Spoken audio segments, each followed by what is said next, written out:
or on the ice. Go to prepfilms.com. It's easy. You can order your DVD online. At prepfilms.com, you make the memories. We'll make them last forever. I could be tweeting about the cool video I just saw, but instead, I'm saving the family some money. Have your new driver take our online course. They'll become smarter drivers, and you can save up to 10% on Country Financial Auto Insurance. Well, aced it. Visit simplydrive.com. How you doing? My name's Steve.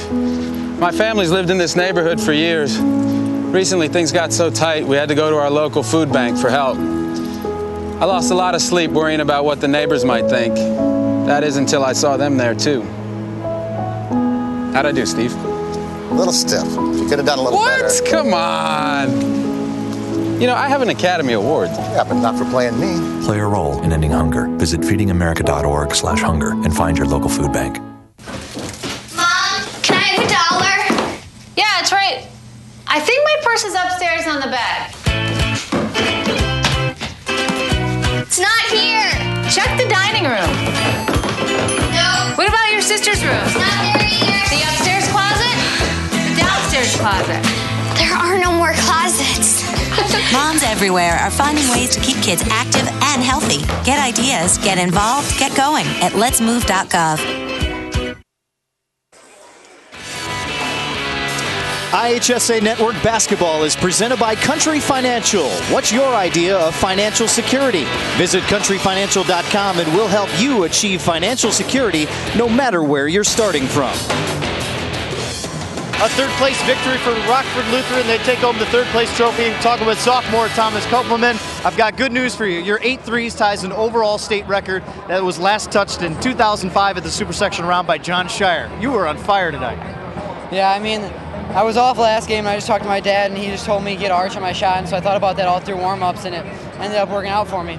How were you able to handle the pressure? They kept coming at you in waves.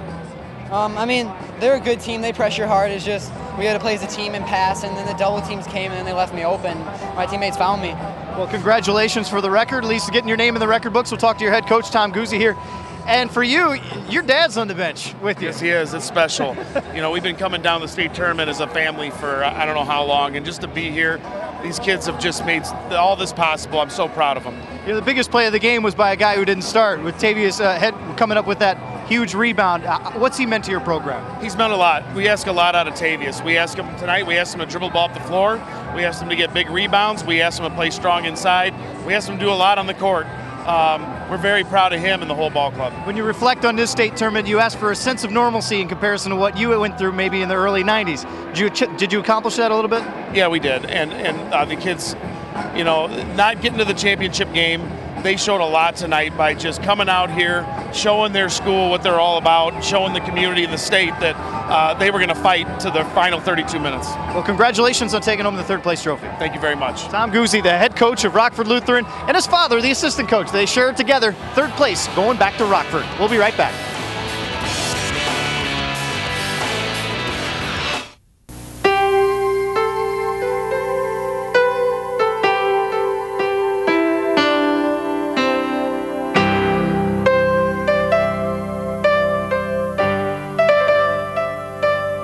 Just a reminder that kids who participate in high school sports tend to go a little farther than those who don't.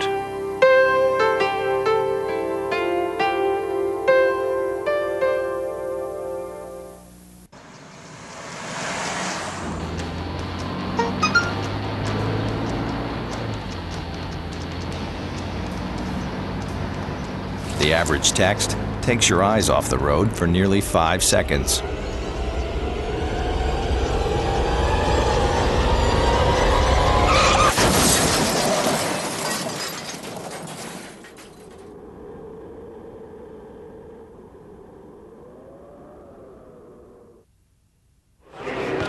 It only gets better as the day goes along. Matt Rodewald with you here at Carver Arena. We've had 3 really good games, and take a look at the board. You can see Illini Central came back down 12 to get the win. Woodlawn wins its first state title. Rockford Lutheran holds off Seton Academy, and we have a great state championship matchup between 2 top 5 teams coming up. We'll talk to both coaches of Breese Central and Normal U High coming up next here on the IHSA Television Network.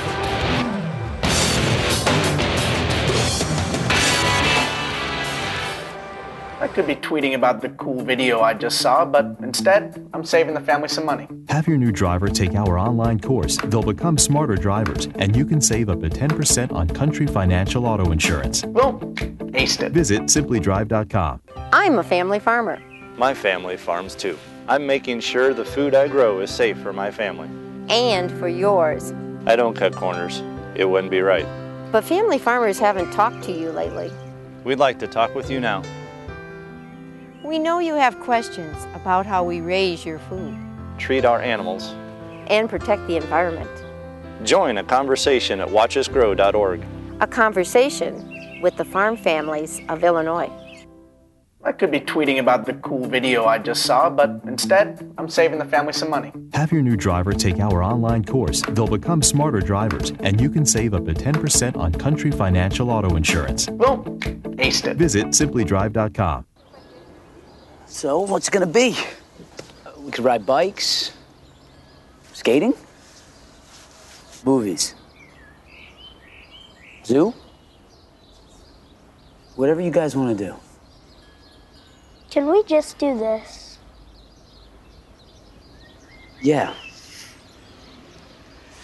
We could just do this. The smallest moments can have the biggest impact on a child's life. Take time to be a dad today.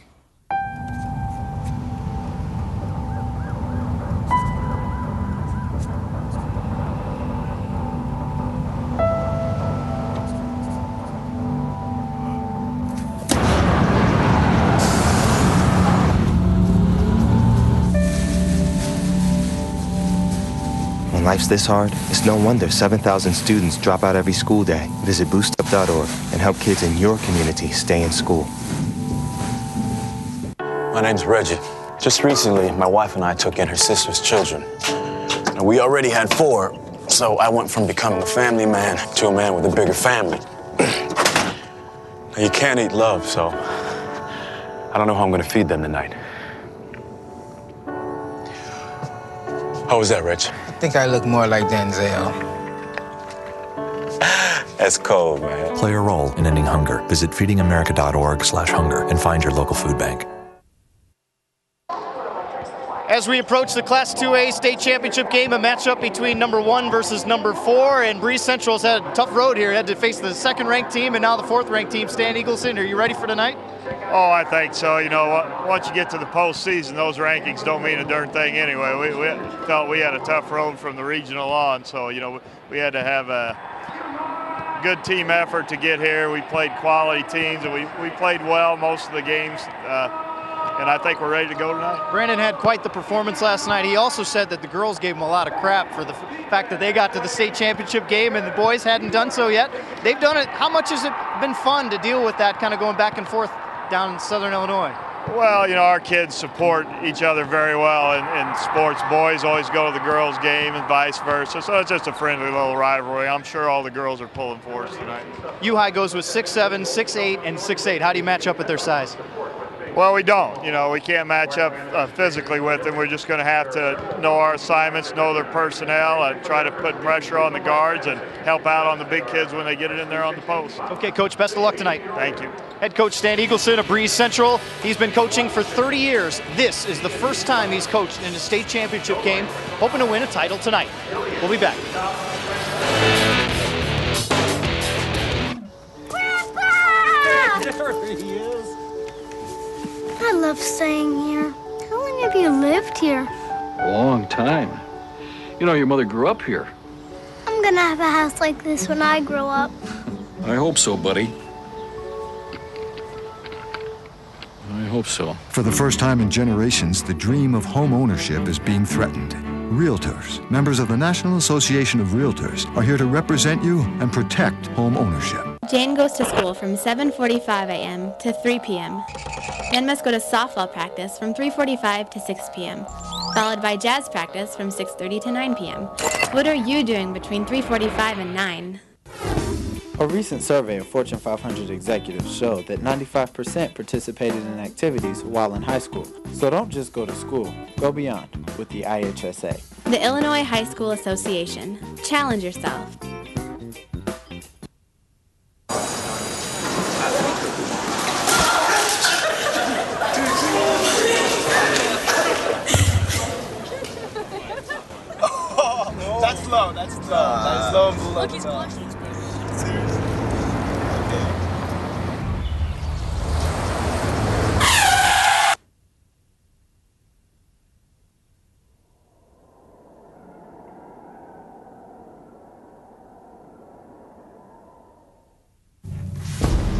Bring out the action hero in you. Fuel up right and get energized.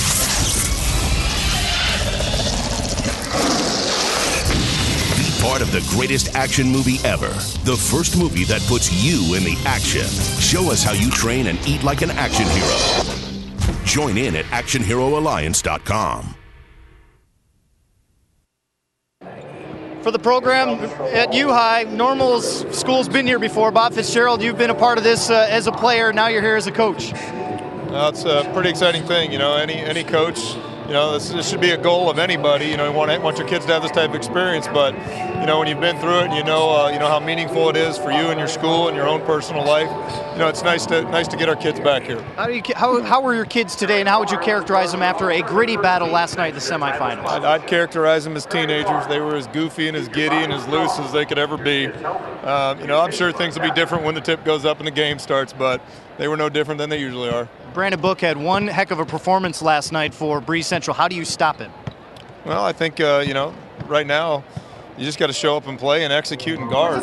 You know, we're going to throw a couple of different bodies at him and, you know, see what happens. But, you know, he's a great player. He's going to get his points. We just got to find a way to minimize what he does and, you know, maybe minimize even more so what other players do to complement him. The statewide audience didn't get a chance to see Mitch play very much last night because of foul trouble. What do you expect from him tonight? Oh, I expect Mitchell and all our kids to show up to play. You know, the foul trouble thing, you know, it kind of hurt us a little bit, but I thought our kids showed how deep we are, which has been kind of you know, our MO the whole year, and other kids raised it up and found a way to get a W. Okay, Coach, good luck. Thank you, guys. Appreciate it. Coach Bob Fitzgerald heading into the state championship game tonight. The last time U-High won a title was in 1995, defeating Aurora Christian. They'll go for their first title in 17 years coming up next.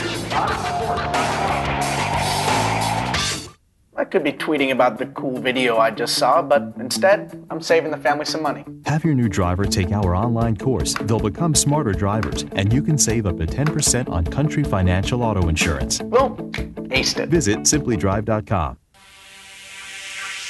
From the gridiron to the hardwood, on the links or on the track, on the diamond or on the ice. Go to prepfilms.com. It's easy. You can order your DVD online. At prepfilms.com, you make the memories. We'll make them last forever. I could be tweeting about the cool video I just saw, but instead, I'm saving the family some money. Have your new driver take our online course. They'll become smarter drivers, and you can save up to 10% on Country Financial Auto Insurance. Well, aced it. Visit simplydrive.com. Bring out the action hero in you. Fuel up right and get energized.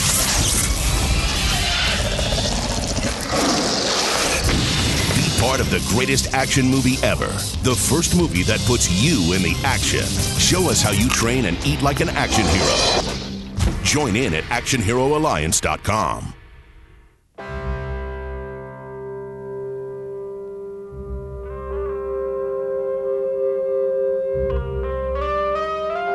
$7,000 high school students drop out every school day. That's a line of desks more than 4 miles long. We can keep students in school. Visit boostup.org and take the first step. The following is a presentation of the IHSA television network. It's a matchup between number 1 and number 4, with Breese Central in a school record 33 wins, taking on U-High, making its first appearance in the state championship game since 1995. And good evening, everyone, and welcome into our broadcast. Matt Rodewald here with you at Carver Arena as we get set for what we expect to be a very competitive state championship game. For Breese Central and Stan Eagleson, he's been coaching for 30 years. Yeah, there's been some success from the girls, but he's making his first appearance in a title game. And for U-High, they've long had some success dating back to the 90s. Here's what we've had going on throughout the day. We have had some very good basketball, 3 championship-type games, 3 very close games, with Woodlawn taking the 1A title earlier this afternoon, their first state championship for the Cardinals, and for Seton Academy and Rockford Lutheran playing a really tight game, and Rockford Lutheran taking home 3rd place. Once again, our state championship coming up tonight between Breese Central and Normal U-High, and for the call, let's send it over to our broadcast crew, Dave Bernhardt and Cameron. Gentlemen.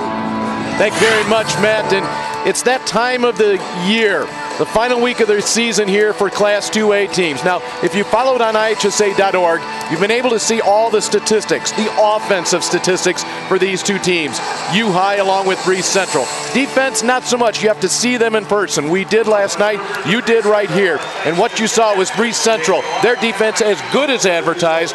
For U-High, better than advertised. Yes, indeed. Well, Breese Central may lack size, but they make it up with tenacious defense, Dave. Now, their defensive rotations and also their basketball IQ allows them to protect their rim very effectively. Now, U-High, as you mentioned, they're one of the better defensive teams in Class 2A, and they proved that last night after defeating Rockford Lutheran. They stopped Rockford Lutheran on their final 2 possessions of the game to get that win. Now, the Pioneers need to protect the basketball to win this championship tonight.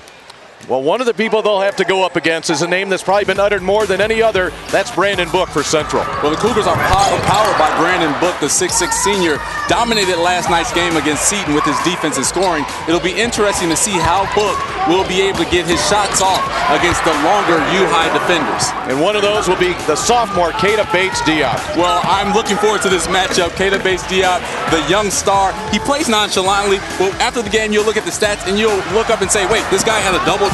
That's how quietly he plays, but he has a big impact on the game. Whenever the Pioneers need a basket, Kata provides it. Here's how U-High got here. It's not a long trip up I-74 to actually get to Carver Arena. The key ball game there, the super sectional against Teutopolis, when the Pioneers came from 18 points down early in the 4th quarter and hung on for the 60-59 win. And of course, last night it was the win over Rockford Lutheran, 55-52. For Breese Central, they had an emotional win in the super sectional over Harrisburg, 37-30 score.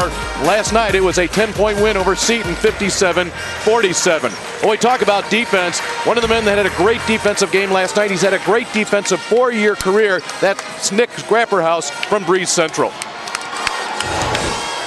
It all feels good when you hold one of the team's best scorers to under 10 points or whatever, and I've known since freshman year that if I want to play for the Cougars, I gotta take pride in my defense, and Coach Eagleson's always stressed that.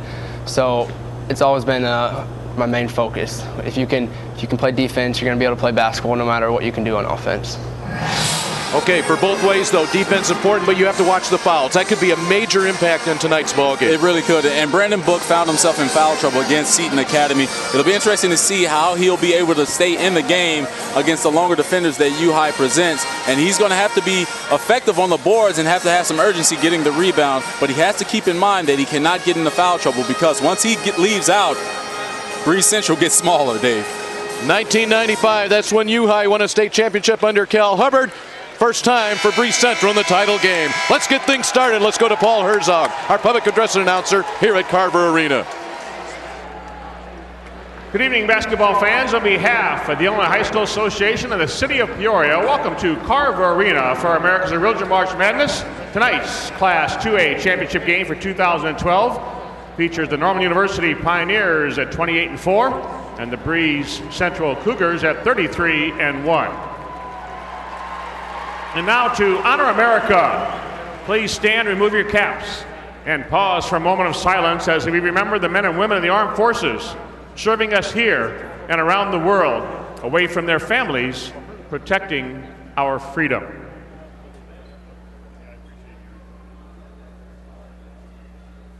Thank you, as we thank them.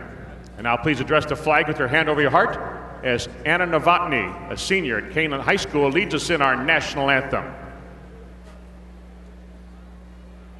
Oh, say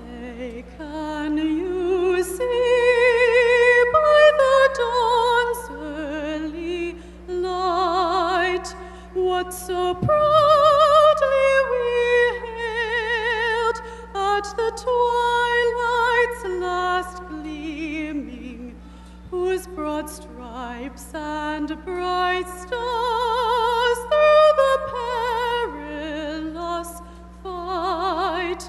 O'er the ramparts we watched were so gallantly streaming, and the rockets red glare, the bombs bursting in air, gave proof through the night that our flag was still there.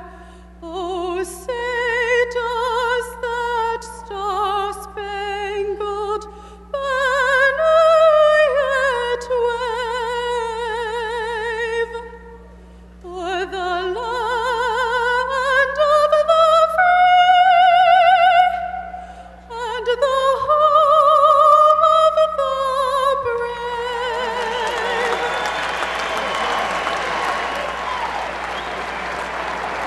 And now let's meet the starting lineups for this championship contest. At a forward for Normal U High is 6'7" sophomore, number 35, Kada Bates Diop. At a forward for Breese Central, a 6'3" junior, number 30, Austin Rickoff. At a forward for the Pioneers, a 6'8" senior, 51, Mitch Styzinski. At center for the Cougars, a 6'6" senior, number 50, Brandon Book.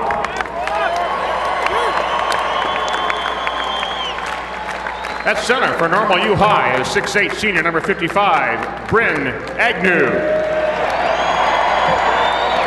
At a guard for Breese Central, a 6-foot sophomore, number 11, Jacob Timmerman. At a guard for the Pioneers, a 5'10" senior, number 11, Kyle Morris. At a guard for the Cougars, a 5'10" senior, number 13, Nick Grapperhaus. Another guard for Normal U High, a 6'1" senior, 33, Curtis Ellis. The third guard for Breese Central, a 5'10" junior, number 20, Justin Becker. Head coach for the Pioneers in his 5th season, a record of 83-61, Bob Fitzgerald. 26 years at Breese Central, a record of 525 and 242, Stan Eagleson. As the players and coaches.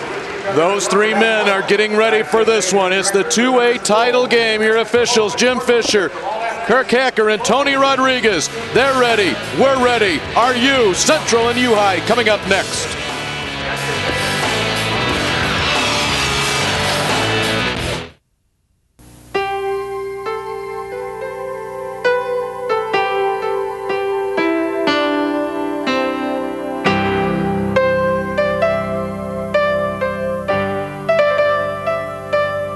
Just a reminder that kids who participate in high school sports tend to go a little farther than those who don't.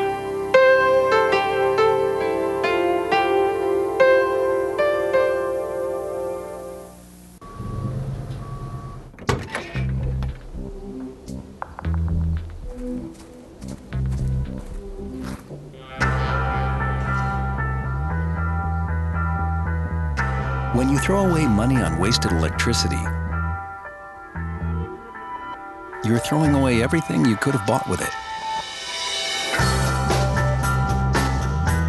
Saving energy saves you money. Learn more at energysavers.gov. IHSA Network Basketball is presented by Country Financial. What's your idea of financial security? Visit countryfinancial.com and we'll help you achieve financial security no matter where you're starting from. Stan Eagleson in his 26th year as a head coach of the Breese Central Cougars, 525 wins. He wants one more. On the other side, Bob Fitzgerald in his 5th season at his alma mater. His 84th one would give him a state title. U High, 28-4, 4th ranked team in a final poll of this regular season. Breese Central, the top-ranked team, 33-1. Our 2A title game underway. Dave, we have the right energy inside this arena. The fans have been waiting patiently for this game to get open. A lot of purple and white, a lot of green and gold. Here's a whistle off the ball, just like that. The foul will go against U-High. It will go against Kyle Morris, 5'10" senior guard. And we had mentioned last night Tommy Schiller, the 4-year starting point guard for U-High. He was in street clothes last night. Had suffered a severe high ankle sprain in the super sectional. Of course, not getting a start tonight. Once again in the starting lineup, Curtis Ellis. But what a great game Ellis had last night for the Pioneers. Oh, he had a huge game. 13 points, 6 assists, and 4 steals in 29 minutes for Curtis Ellis. A true floor game by that point guard. Book misses on the fadeaway. This is Ellis. Morris will try it from the top. And Kyle makes up for that first possession, picked up that foul on the illegal screen, but he knocks down that 3. That's a good start for that young man. Last night he had a tough time shooting the basketball, but knocking down that 3 raises his confidence. And he had a great look on this and a great pass by Stasinski over to Morris. And anytime you take a 3 from the top of the key, it's probably going to go in because that's one of the easiest shots in basketball. 4 seniors in the starting lineup for U-High. Kata Bates-Diop, the sophomore. Timmerman to Becker to Book to Grapperhaus. And the spacing offensively for the Cougars is really good. They're going to try and move those big guys away from the basket to create some driving lanes, as we see Book being unsuccessful on that fadeaway jumper. But they're going to try and move those trees away from that rim, try and make them move their feet. It'll be interesting to see how the Cougars will attack the bigs of U-High. Stasinski backing in on Book, and that's a double dribble. And it's good call by the official. He was getting work on the backside from Book. It was Justin Becker that created the problems in the front. And Stasinski is going to have his hands full. Brandon Book is going to be defending him in the post because Brandon's not going to give up an inch. He's a pretty strong kid. They go to Book again. Rebound to Bates-Diop. And this is one of the reasons why Bates-Diop is very special. You see him get that rebound and then push it up in the front court. But he has so many dimensions to his game to be a sophomore in high school. Becker pushes. And that time a foul. The first one clean, the second one a foul. But the Pioneers have to be prepared for the aggressiveness by Brandon Book because he's not going to stop. He's going to be relentless. A good up fake, but then he just gets the change and goes back up and picks up the foul. Now he's at the free throw line. But Brandon's relentlessness on the court is very admirable. He gets after it, Dave, and he doesn't give an inch no matter what end of the floor he's on. He's going to attack you and keep attacking you until the buzzer sounds. And he has been in foul trouble the last 2 games, a super sectional and then the semifinal last night, playing with 4 fouls in the 4th quarter in each of those 2 games. And I'm sure Coach Eagleson has spoke with Brandon about picking up cheap fouls, saying, hey, young fella, we need you in the game. Don't pick up anything cheap. We need your presence inside the paint and scoring the basketball. It's a Central team with great perimeter defense. That's what they hang their hat on. It's the trademark of this team. They get a hand on the ball right there. Bates-Diop. And I want to see Kata try and get on the block because he has about a 7-inch size advantage. Morris, a little stutter step for the 3rd turnover early here for the Pioneers from U-High. And we saw the facial expressions of Bob Fitzgerald in the last night's semifinal game when his team turned the ball over. I'm sure Kyle Morris and Curtis Ellis don't want to see those faces again tonight. They have to take care of the basketball. Didn't do a good job of that last night, but they were fortunate enough to come away with the victory. Here comes Book at the top. Drills it. Pure. If he gets started early, it's going to be a long night for the Pioneers. That's his 60th three-pointer on the season. That leads this Central team. And a 5-3 lead for the Cougars. Bates-Diop answers. And the 2 stars of tonight's game, Bates-Diop and Brandon Book, going back and forth at each other. But it's so amazing to me that your center for Breese Central is shooting over 40% from 3. That is amazing. Rapperhouse with it, a big game last night. He had 15 points.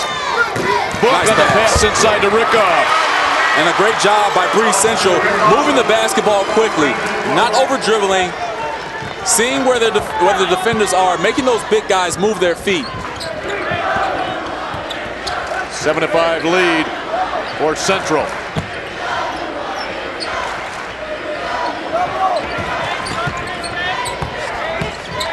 Stadzinski working on Book, and he gets the block. He had 5 last night, 1 off the tournament record.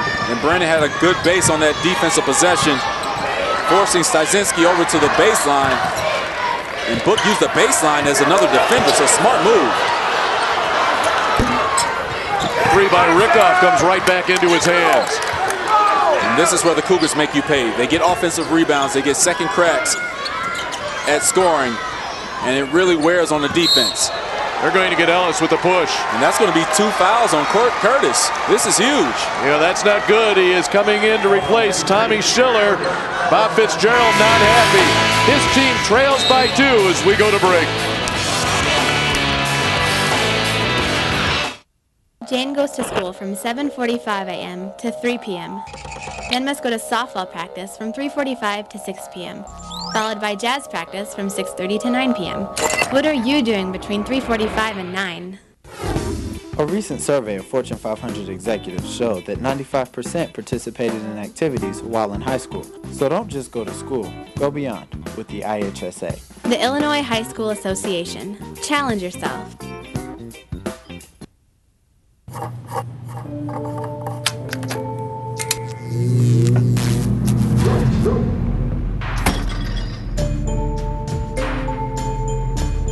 Traditional light bulbs actually generate 9 times more heat than light.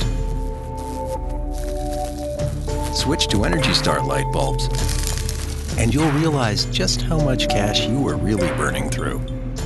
Saving energy saves you money. Learn more at EnergySavers.gov. U-High defeated Rockford Lutheran last night 55-52, but at the half, head coach Bob Fitzgerald was not a happy camper. They'll be a lot more comfortable. We'd start giving them the ball back and giving them chances to score once we secure rebounds. They probably got 8 points on just real simple plays. That last 3-pointer right there, that's absolutely atrocious. If our kids want to find a way to make it into a state championship game, we got to be able to guard them for at least 16 seconds. So what do you tell them at halftime? Well, I'm going to get into them a little bit because that's ridiculous. Well, guess what? That's he did. ridiculous when you're up by 7 points to give it. He got what he wanted. They played defense for longer than 16 seconds, and he got himself a win, and he is in the state championship ball game. Well, Bob Fitzgerald is intense, and I'm pretty sure in that locker room at halftime last night, he was getting all over his guys. But I'm pretty sure they've heard some of that inspirational speech before in practice sometimes.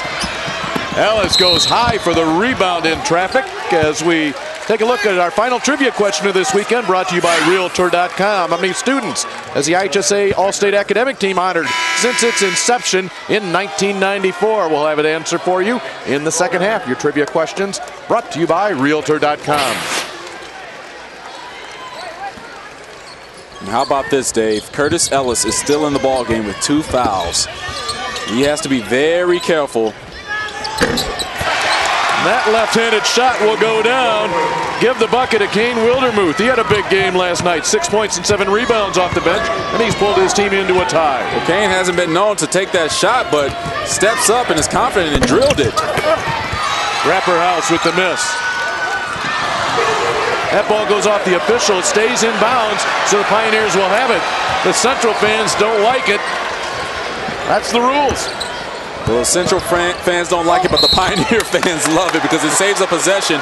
And now, another foul on the Cougars.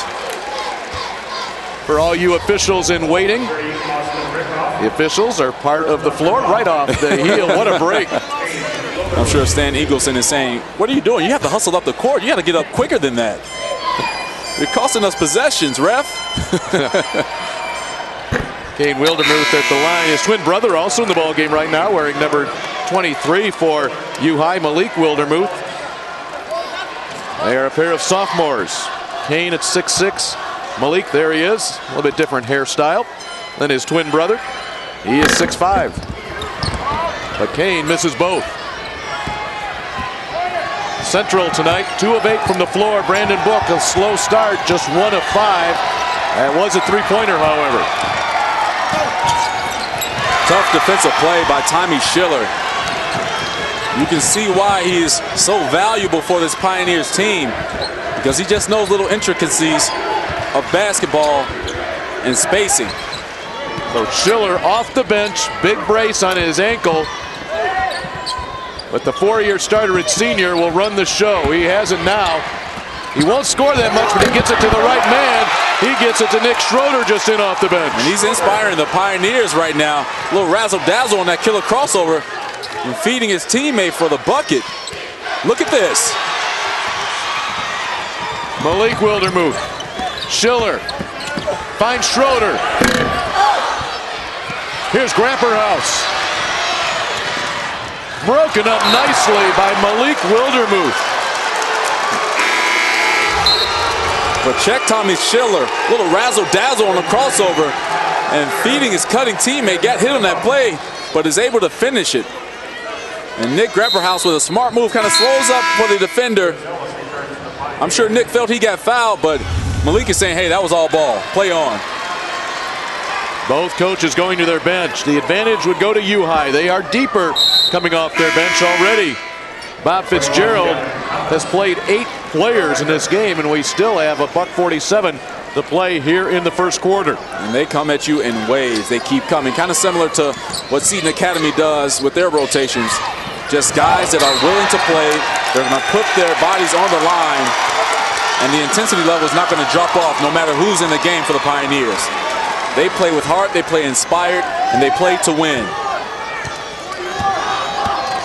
I should say that's 9 different players in the ball game. Now that Tommy Schiller has entered the game a little bit earlier. Free ball to Schroeder.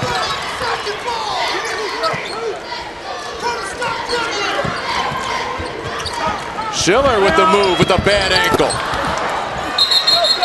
Rebound, Tyler Steer, and a tie-up. Well, how about Malik Wildermuth in this first quarter? Now, the Pioneers don't get the possession off the jump ball, but the next jump ball, they will get it. So that's an inspiring play. That helps your team get into this game even more.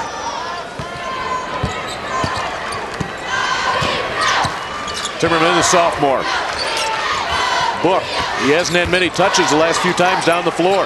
No, he hasn't. And Kane Wildermuth has done a great job putting his strong body against Brandon's. Not allowing Brandon to get any space offensively. As you see Kane just shadowing Book. He's not even letting him catch the ball. Schiller a tough time catching up to Timmerman. We're tied at 9. And that's just basketball IQ by Jacob on that drive, knowing that Tommy has a hurt left ankle, so he attacks him. He attacks him with speed, and he was able to get the layup. Rebound inside, Kane Wildermuth. Book ahead to Timmerman.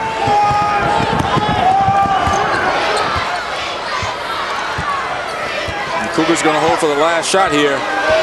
I'll bet you number 50 ends up touching it somewhere along the way. You have to watch out for him because you know he's going to try and get around that three-point arc. He loves to fade away on his shots. Looking for a 5 count, and he got it. Tommy Schiller, Mr. Inspiration, comes back. He was beat on the last play defensively by Jacob Timmerman. Then he takes it upon himself to challenge himself and to challenge Jacob. Gets the 5-second call, gets the possession for his team. 11.4 left in this first quarter. The Pioneers need a good possession if they want to take the lead. Turnovers evened up at 3. Schiller crosses half court with 10. Wildermuth. Ellis with 2, with 1. He rises, partially blocked. We've played one. You don't get any closer. Number 1 versus number 4. 9-9 U-High and Central.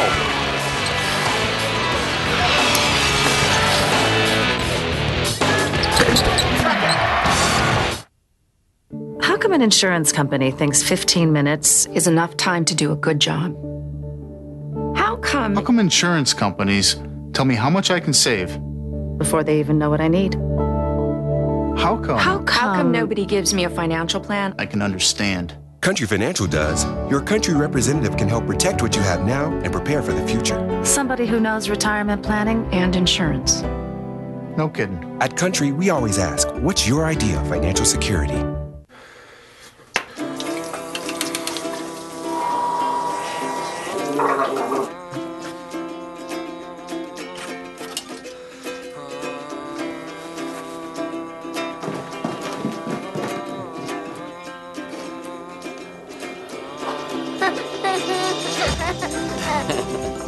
Hungry? The smallest moments can have the biggest impact on a child's life. Take time to be a dad today. Welcome back, Carver Arena, tie ball game as we head to the second quarter of our Class 2A state championship game. I'm Matt Rodewald with you here. You know, one thing to think about when you were thinking about Breese Central being here this evening, you know, they almost have to apologize for their win. At least some of their fans do. One fan in particular told a newspaper that it's bittersweet to have beaten Harrisburg to get to this point, a 7-point win at SIU on Tuesday. And a lot of it has to do with the ordeal that's been going on in Harrisburg following the tornado about 10 days ago that killed multiple people and ruined thousands of people's lives by tearing up homes. And the Breese Central kids, along with others, have raised a lot of money and donated a lot to charity as a result of everything that's gone on. For Breese Central and the students, they have raised $5,000. They did it before Tuesday. A lot of canned goods and a lot of other housing supplies, enough to fill a semi-truck, Dave and Cameron, and they were able to make that exchange before the game on Tuesday, a show of charity before the tournament continued on for Breese Central.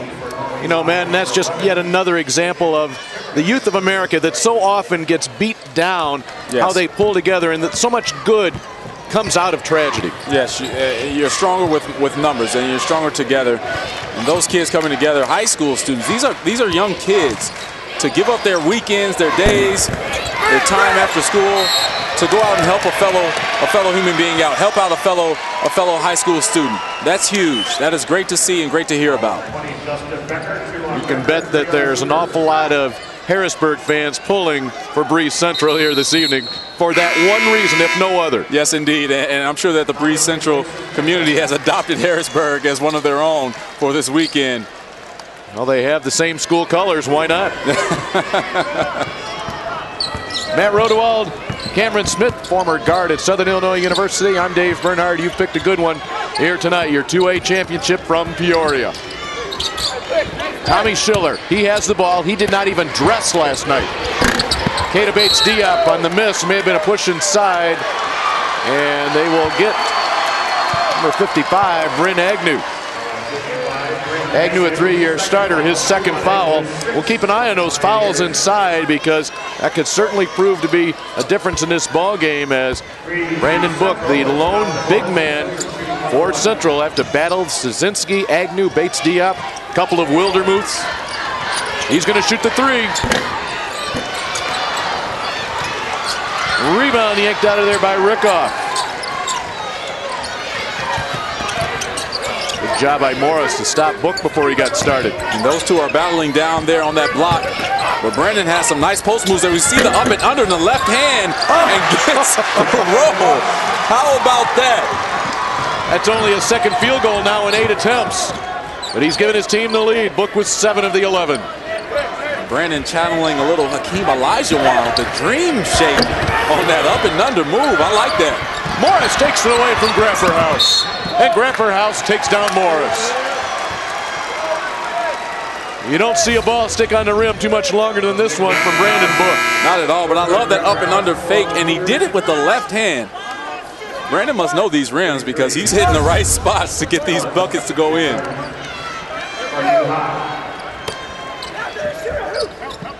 Kyle Morris hit a 3 to start the game. He hits a 3 there. And that was basically the same spot from the first quarter that he hit his 3 from. 12-11, U-High back on top. I say that is one of the easier shots in basketball from the top of the key, a dead-on shot. You have to try and run guys off of that three-point line.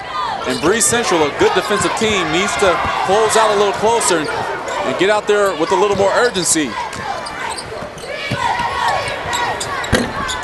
Off the iron for Book.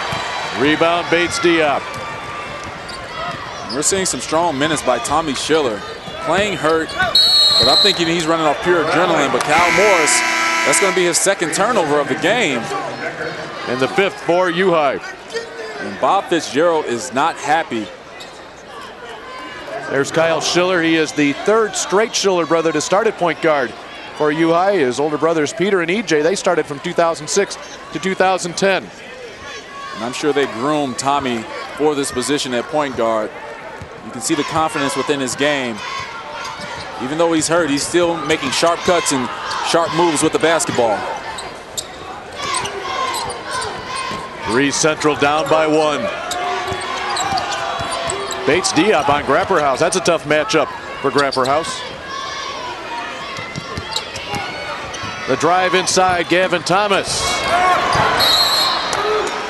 The Cougars will have it. And Bates Diop unsuccessful in trying to grab that ball, but again, Breese Central is doing a great job of moving the length of U-High away from the basket. Once those trees are out of the way, you can see daylight a little bit better. They're getting their opportunities at the rim. They just have to finish. Off the inbounds. Grapperhaus nearly a 3-point play. He'll have to settle for 2 free throws at the line. And Nick Grapperhaus is going to keep coming. Doesn't matter who it is. Nice cut. Bates Diop just a little late on that play and gets Grapperhaus from behind.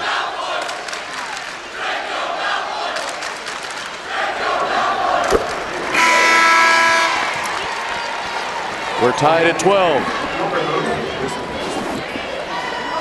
5:14 here in the first half, and fresh bodies coming in. Austin Rickoff will check back in. He will replace Gavin Thomas.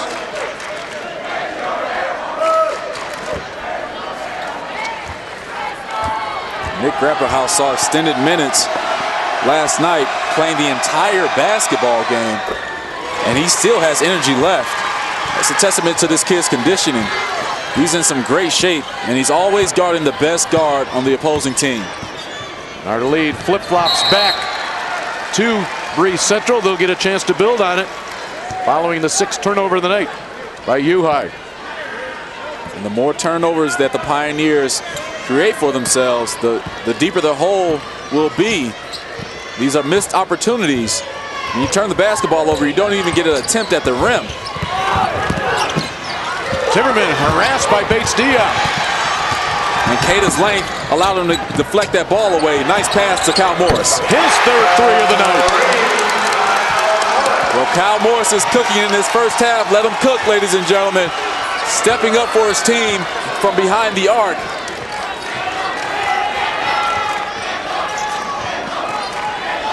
We trade leads once again, 15-13. Book the touch inside. They push him out. He returns to Rickoff. And that was a nice catch and move by Rickoff. Caught it, drove left, saw the defender shading over, went past him and laid it up on the left-hand side. That's a crafty move. We've hit the midpoint of the 2nd quarter. Morris back to Diop. This game is settled into a half-court game. Ellis off the screen.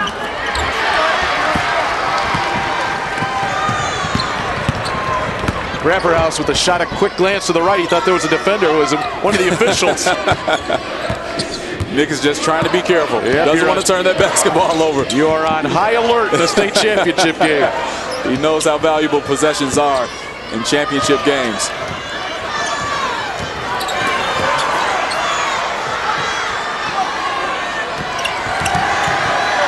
Taking their time. We have a battle within a battle down on that block. Brent Agnew. There it is, Book. Oh, a tough shot. Now that's smooth. That is smooth. Fading away on the baseline over the outstretched hands of Brent Agnew. That's why Brandon Book is one of the better players in the state of Illinois. He has 9 points. Our 7th lead change. And a foul. Cada Bates Diop will head to the free throw line. And some people may say, hey, well, Brandon's not playing against any real competition. I don't care what any competition he plays against. This kid can play. Brandon is a true player. He's going to be playing Division I basketball next year. But as we see Keita Bates Diop getting to the free throw line, displaying that smooth touch. Needs to get himself inserted into this ball game more. Coach Fitzgerald wants Keita to develop a little more of a mean streak, especially offensively. And he has the tools to do that. He can stretch you out with his jump shot, take you into the post with some nice footwork, and also take you off the bounce. So this kid has a lot of elements to his game. A couple of All-Staters have taken us to where we are. Brandon Book with 9 points, 7 lead changes, 5 ties. We're sitting at 1 right now. It's 17 all.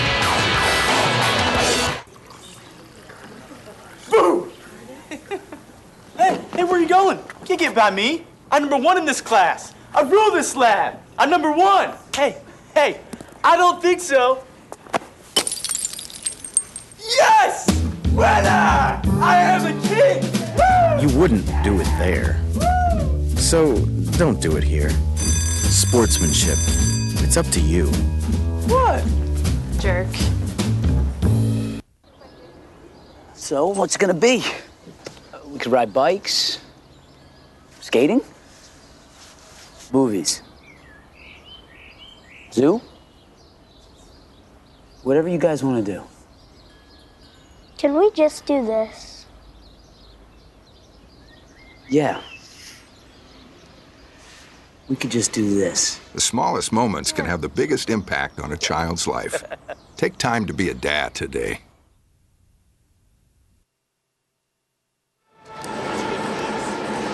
We have an All-Stater on each side of this floor. Keita Bates Diop on the other side for Breese Central. Brandon Book last night. What a game for Book. You talk about filling up a stat sheet. Book overflowed his stat sheet.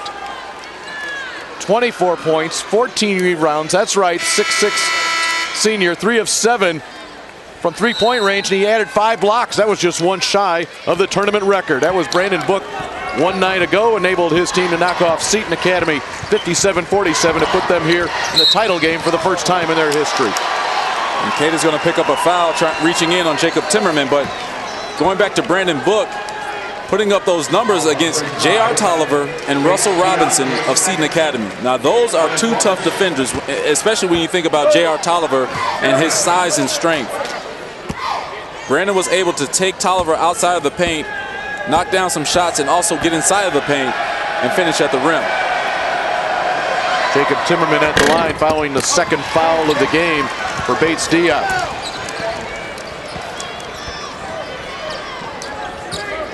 Also playing with 2 fouls, Curtis Ellis for U-High. Kane Wildermuth inside with the left hand, nicely done. That's a strong move by Kane, splitting through the trap, down in the block. And he's really having a big first half for this team. Coming off the bench, knows his role, knows what he needs to do, and he's doing more than that. And we have 2 guys tied up down low. My, oh my. And that'll be a double foul. Kane Wildermuth along with Kyler Shear. And I like the call by the official. I like it because both guys have each other. Now we see Kyler trying to get position, but from the looks of it, both of them have each other. And as an official, you don't want to put the blame just on one guy. Just give them both the foul. Say, hey guys, knock it off. And that's how it will go. Stan Eagleson will run a few more players in the ball game. Book will come back in. He'll be guarded by Kane Wildermuth. 19-17 lead for U-High. And if you're U-High, you have to be alert because Breese Central does a great job of running underneath out of bounds plays. Then the steal by Wildermuth. But a double dribble. He wanted to get it to his twin brother, and now they're talking to each other.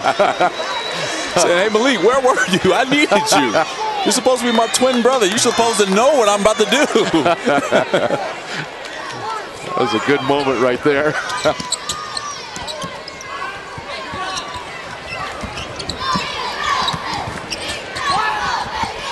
Five turnovers tonight for Central, 7 for U-High. Timmerman gets inside, but it's blocked. And a smart move by Bates Diop, allowing Jacob to get inside the paint, but Jacob forgot about Keita coming from behind. Nice block by the sophomore. Malik lobs into his brother Kane. Goes up on Book. Book with the block. Oh, that's tough. Tough defense by Brandon on that block.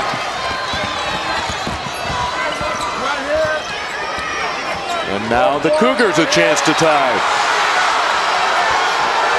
The Central fans do not like the battle that's going on inside. Not at all, because Kane Wildermuth is throwing Brandon Book around. He's not making it easy for him. So Book steps out. Can't get that one. But the physical play by the bigs of U-High affects Brandon.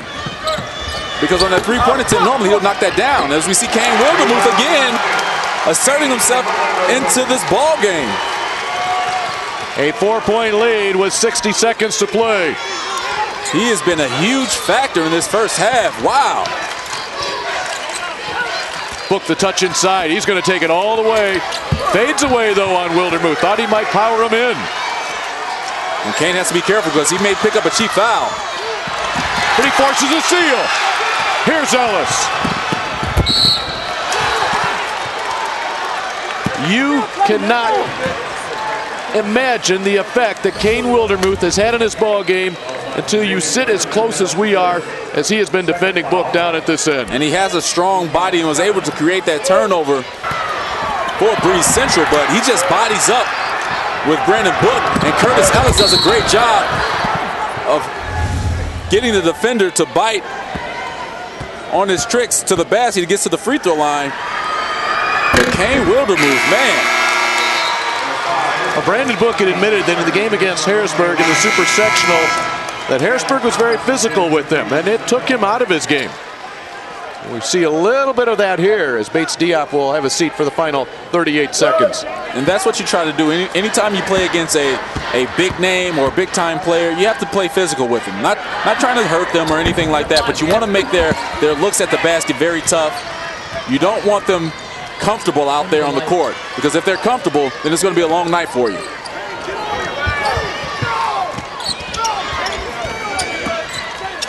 Coach Fitzgerald is yelling at Kane, saying, stay on Brandon's hip. Don't go around screens. You can't give Brandon an inch, because if he sees that ball go through the rim, he's going to start getting it going. Book hit a big three at the buzzer at the half last night against Seton. Will he get the touch here? Grapperhouse with 4. That ball stays in bounds. Our first half comes to a close. It comes to a close on a 9-0 U-High run since the 2:58 mark here in the second quarter. The Pioneers will head off the floor. Brandon Book has 9 points, but the Pioneers, the 5-point lead, halftime 2A championship.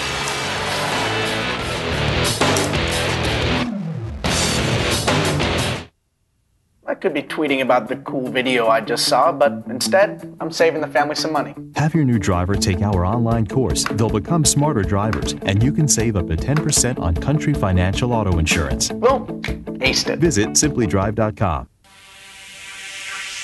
From the gridiron to the hardwood,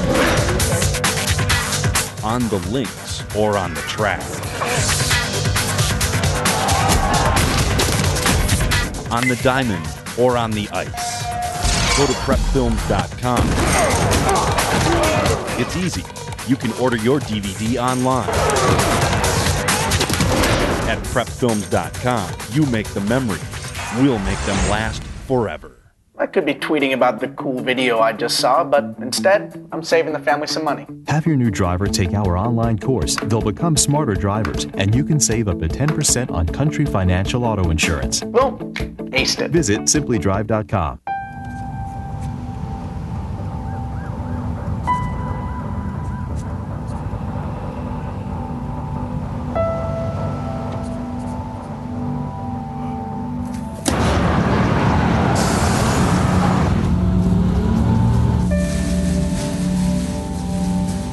When life's this hard, it's no wonder 7,000 students drop out every school day. Visit boostup.org and help kids in your community stay in school.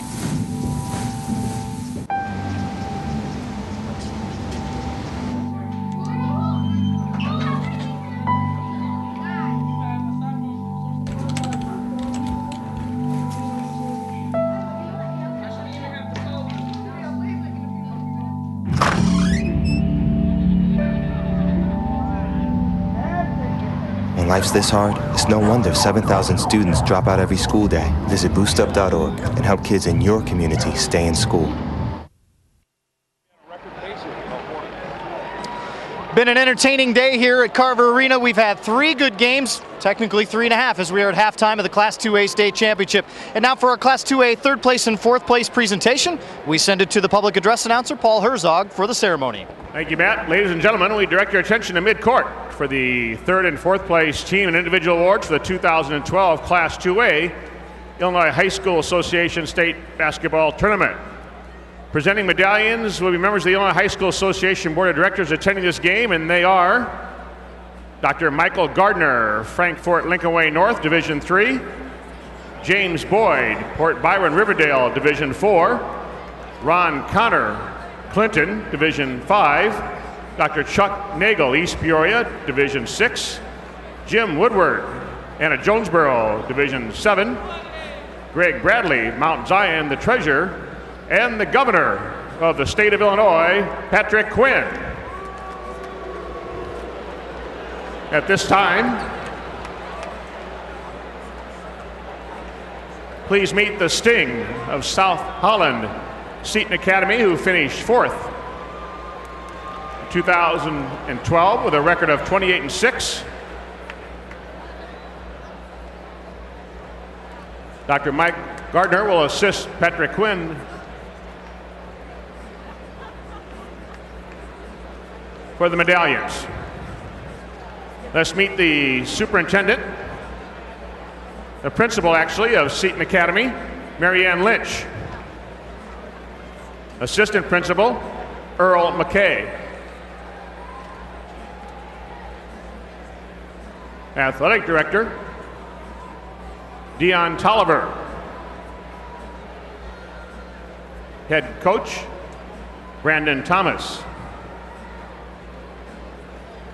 Assistant coach, Mark Weems, Sr. Assistant coach, Arthur Kimber, Sr.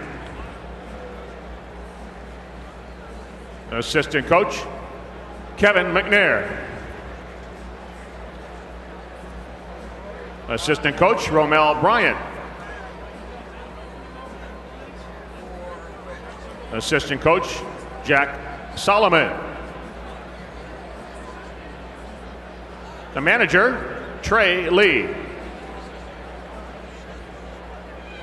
And now the Sting players, number 2, Christopher Seaton.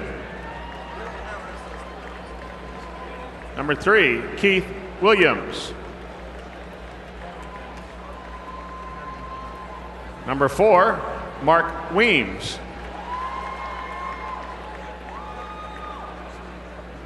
Number 5, Damian Evans. Number 10, Jordan Foster. Number 11, Curtis Cross. 21, Armin Mooring. 22, Damone Goodlow. 23, Kamal Chassis. 24, Brandon Woods. 25, Sylvester Tolliver. 32, Danye Coleman. 33, Russell Robinson. 35, Johnny Patterson.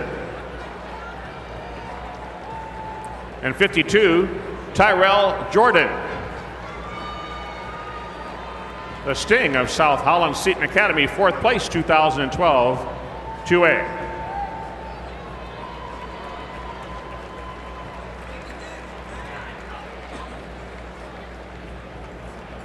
Assisting the governor in these medallions will be Dr. Chuck Nagel and James Boyd.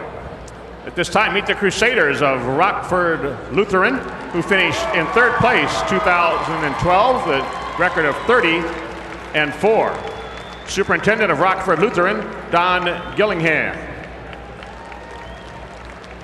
Athletic Director, Gary Griffin. Athletic Trainer, Brad Bauman.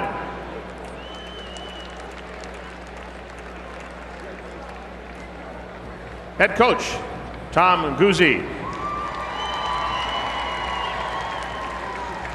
Assistant Coach, Dean Martinetti. Assistant Coach, Jerry Guzzi. Assistant Coach, Scott Erdman. Assistant Coach, Nate Green. Manager, Skylar Lawhorn. Manager, Danny Bartz. Now the Crusaders players, number 1, Terrence Roby. 2, CJ Johnson.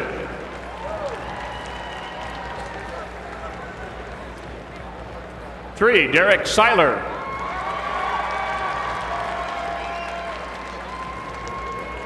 4, Thomas Kopelman.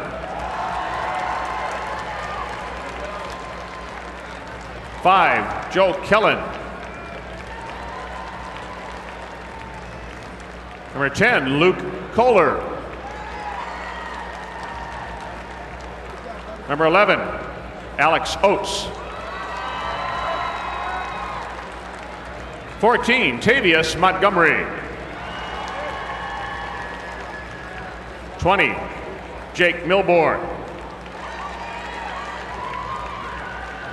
21, Matt Eichenberry.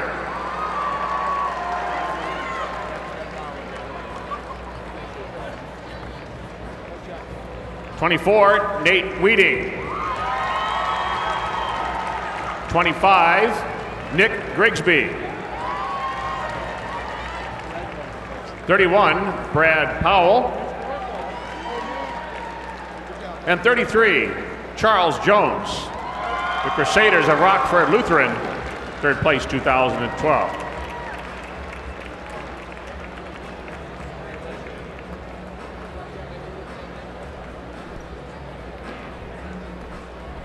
Oh, well, Coach Thomas and the captains of South Holland Seton Academy accept the 4th place trophy from Governor Quinn.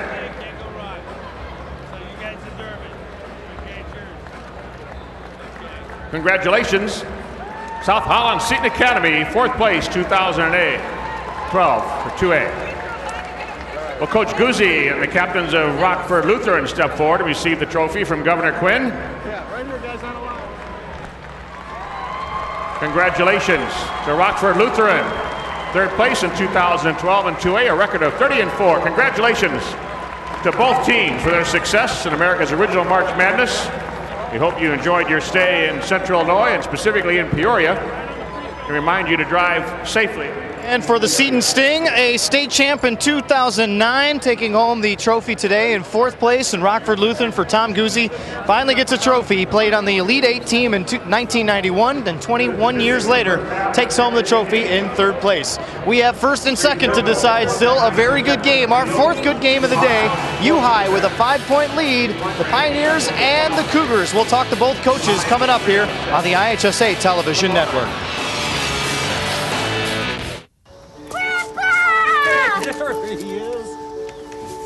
I love staying here. How long have you lived here? A long time. You know, your mother grew up here. I'm gonna have a house like this when I grow up. I hope so, buddy. I hope so. For the first time in generations, the dream of home ownership is being threatened.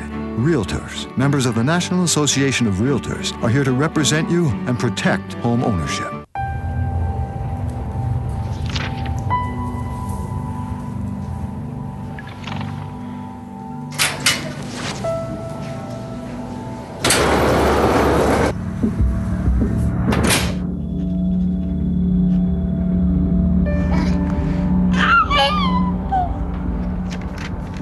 Life's this hard, it's no wonder 7,000 students drop out every school day. Visit boostup.org and help kids in your community stay in school. Hi, my name's CJ. A few years ago, my father became seriously ill. I did what I could do before he passed, but it took its toll. I lost my job, my house. I'm getting back on my feet, but I don't know when there'll be food on the table. How'd I do, CJ? We could be twins. Well, cousins, maybe. Play a role in ending hunger. Visit feedingamerica.org/hunger and find your local food bank. Nice.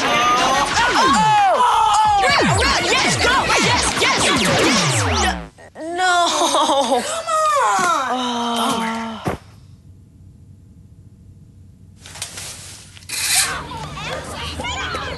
Oops. Yeah, sure. Let's go. Let's go. Moms everywhere are finding ways to keep kids active and healthy.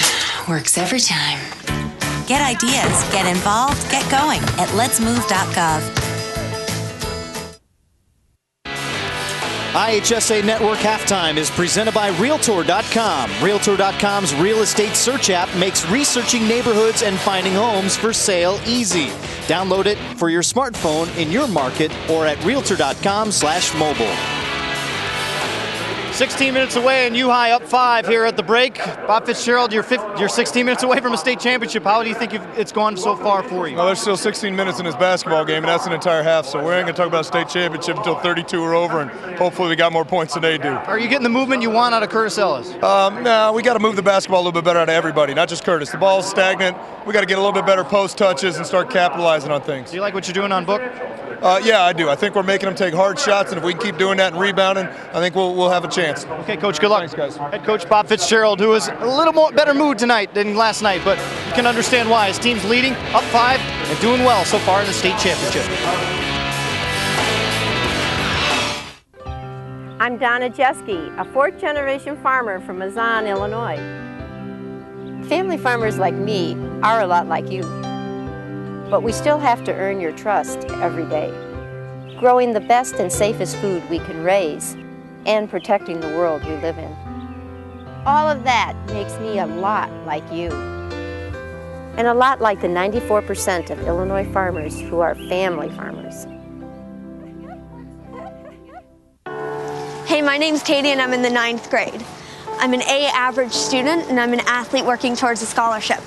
And everybody tells me how much potential I have. But I just wish someone would tell me where my next meal is coming from. Katie, how'd I do? Do you have to be so serious? Well, I mean, I did like a crazy dance in a movie if you want me to do a little, no. Play a role in ending hunger. Visit feedingamerica.org/hunger and find your local food bank. All right, guys, we gotta be smarter about what we bite on, okay? I want everyone to go outside. We're gonna run Red Rover on 3. What about you, Tony? I'm gonna run around in circles, flatten my arms, and make engine noises like this. When it comes to playing, we kids are the pros. We're eating right, too. We fuel up. To play 60! If your school doesn't have a program, be a leader. Start one. Click today and join the movement.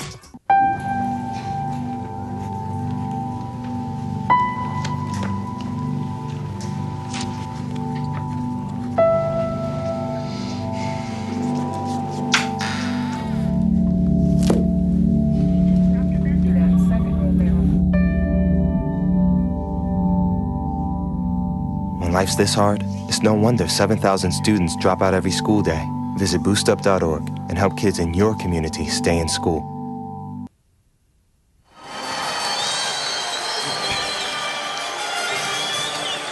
Welcome back to Carver Arena. Glad to have you with us here. It's a 5-point difference. U-High on top of Central, 22-17. Along with Matt Rodewald, my partner Cameron Smith, I'm Dave Bernhardt. It's been exactly the type of game you would expect. We'll take a look at the statistics. Pretty well evenly matched here, as you would suspect, other than that shooting number there for the field goal percentage for Breese Central. It's been a very tough defensive ball game. Rebounds even, that's a big one as far as these two teams are concerned. Well, let me let you in on a little bit inside of television. What we do prior to a ball game is we sit down, we talk about which players we'd like to feature in our open. Well, no offense to this young man, but I think we would have had to gone down quite a big list before we would have come to Kane Wildermuth, yet he's been the difference in his first half. Yes, he's been a huge difference in that first half. Off of the bench, 6 points, 5 rebounds, and 2 steals. He's making life for Brandon Book very tough on the offensive end of the floor. Book has had to earn every one of those 9 points. But for Breese, they have struggled at times offensively this year. Spreading the floor, is that good enough for them here? It's good enough for them, but they have to do a better job of finishing. They shot 28% from the field in that first half, 6 of 21 of their shots, but they're doing a great job of moving those trees, the trees I call the U-High defenders because they're so tall and long.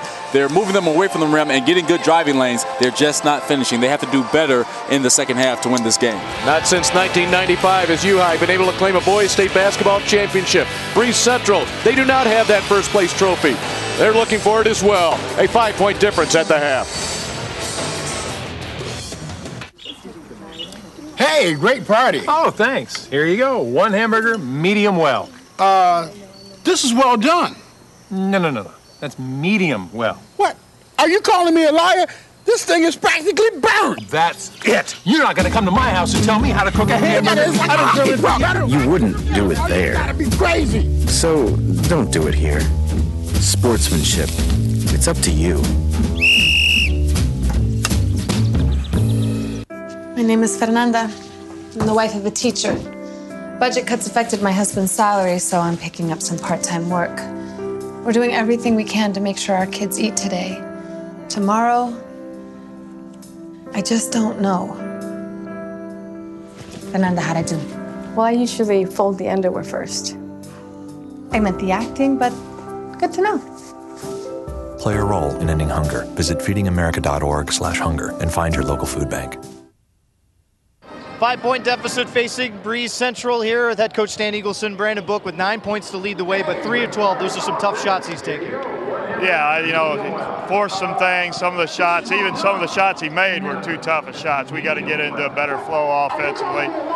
He's just trying to do a little too much, I think. He needs to depend on his teammates a little more. If it continues like this and he can't get clean looks, where do you look for your offense? Well, we look, first of all, to Gropper House and then to Rickoff. And Jacob Timmerman's got to score a little more for us, too.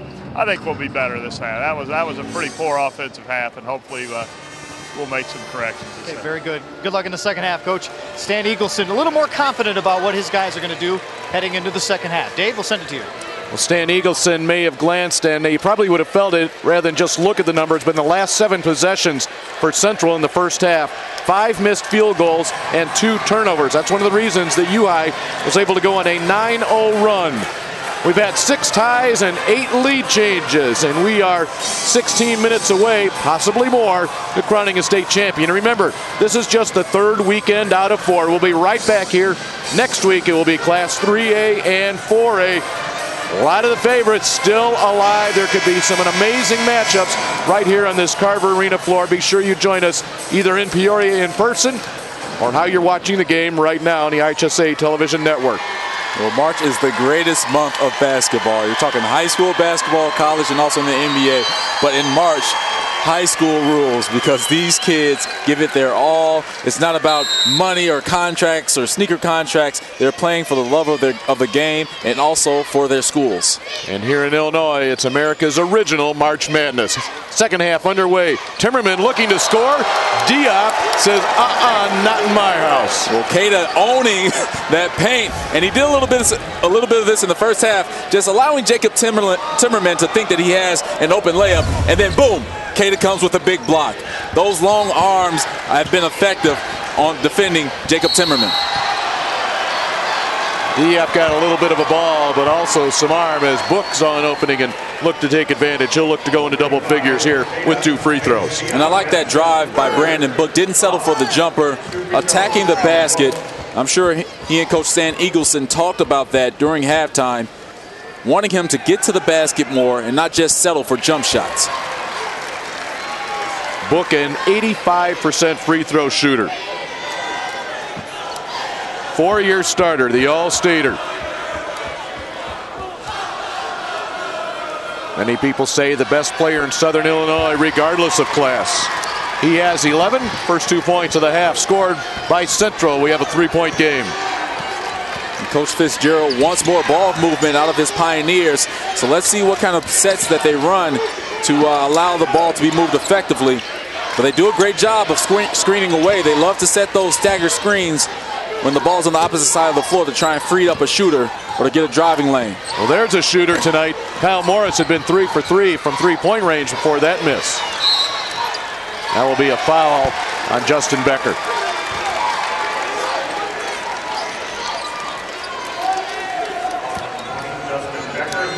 It's interesting to feel this third quarter. It feels a little tighter.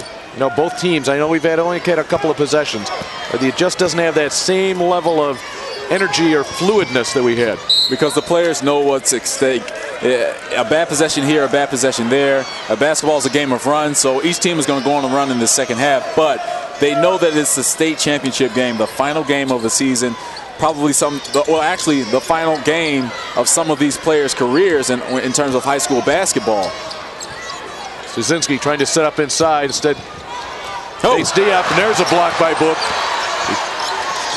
Brandon saying, Kada, you blocked my man Jacob Timmerman's shot, so I'm going to return the favor to you.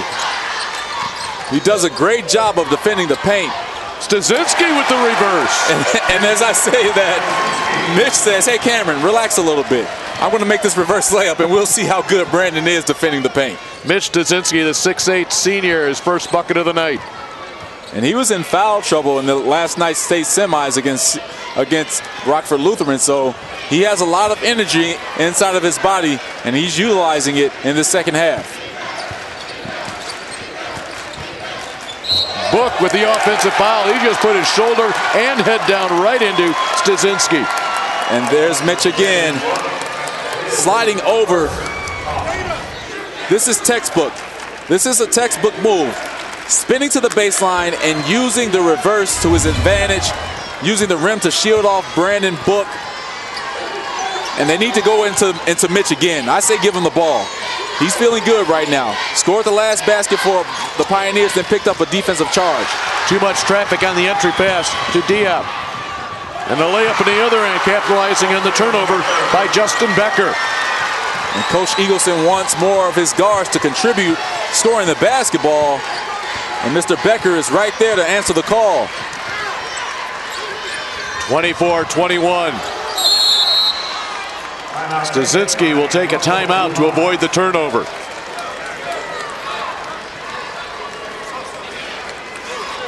We wrap up our Realtor.com trivia question. This is the question we asked you in our first half. How many students has the IHSA All-State Academic Team honored since its inception in 1994? Well, we gave you a little bit of leeway here. Over 400 students and $375,000 in scholarship money has been awarded since its inception. And our trivia questions here in our 4 weekends of basketball on the IHSA TV network, brought to you by Realtor.com. With Matt Rodewald and Cameron Smith, I'm Dave Bernhard. This will stay low scoring. Both teams are comfortable with that. They're okay. It's just a matter of fighting through what they need to do. Exactly, and you have to be tough mentally in this type of game because both teams are defensively tough. You're not going to get anything easy, but when you get your opportunity, you have to take advantage of it.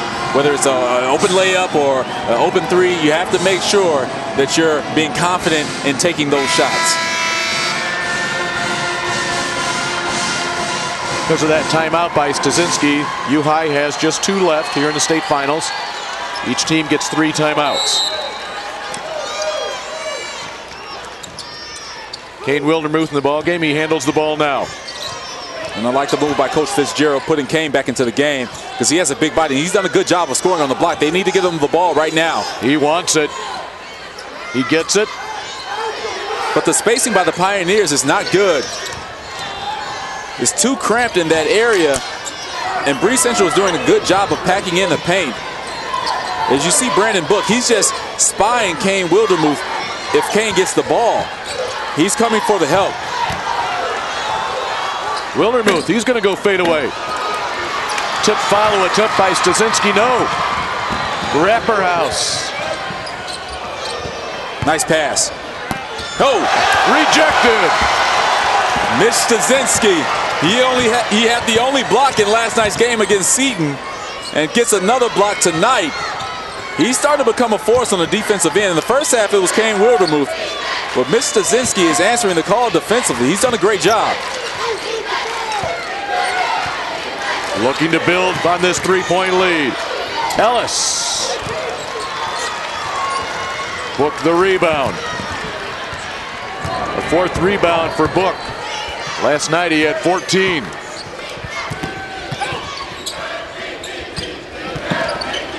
Grapperhouse and Book playing catch. The long three. We're tied. Brandon Book fading away on his three-point shots. He doesn't like to go straight up and down. He likes to add a little fade to it. A little swag on that three-point shot by Brandon Book. I love his touch from the outside. Stasinski will pull it down. Morris to Ellis. Now this is not what Coach Fitzgerald wants. The ball is sticking in his players' hands. He wants that ball moving around the perimeter inside the paint. This is allowing Breese Central to settle into their defensive spots. Wildermuth in and out. Chance for the lead here for the Cougars. And the Cougars have done a great job on the last few defensive possessions. There's Book, tough shot. Offensive putback, Rickoff. And Rickoff saying, hey Brandon, I got your back. Stepping up in that power forward position and helping out his Cougar team. They have the lead right now. This is getting interesting, Dave. Morris battling Grapperhouse. We've had 7 ties. That was the 9th lead change on the bucket by Rickoff. And 2 free throws as Kane Wildermuth battles hard inside.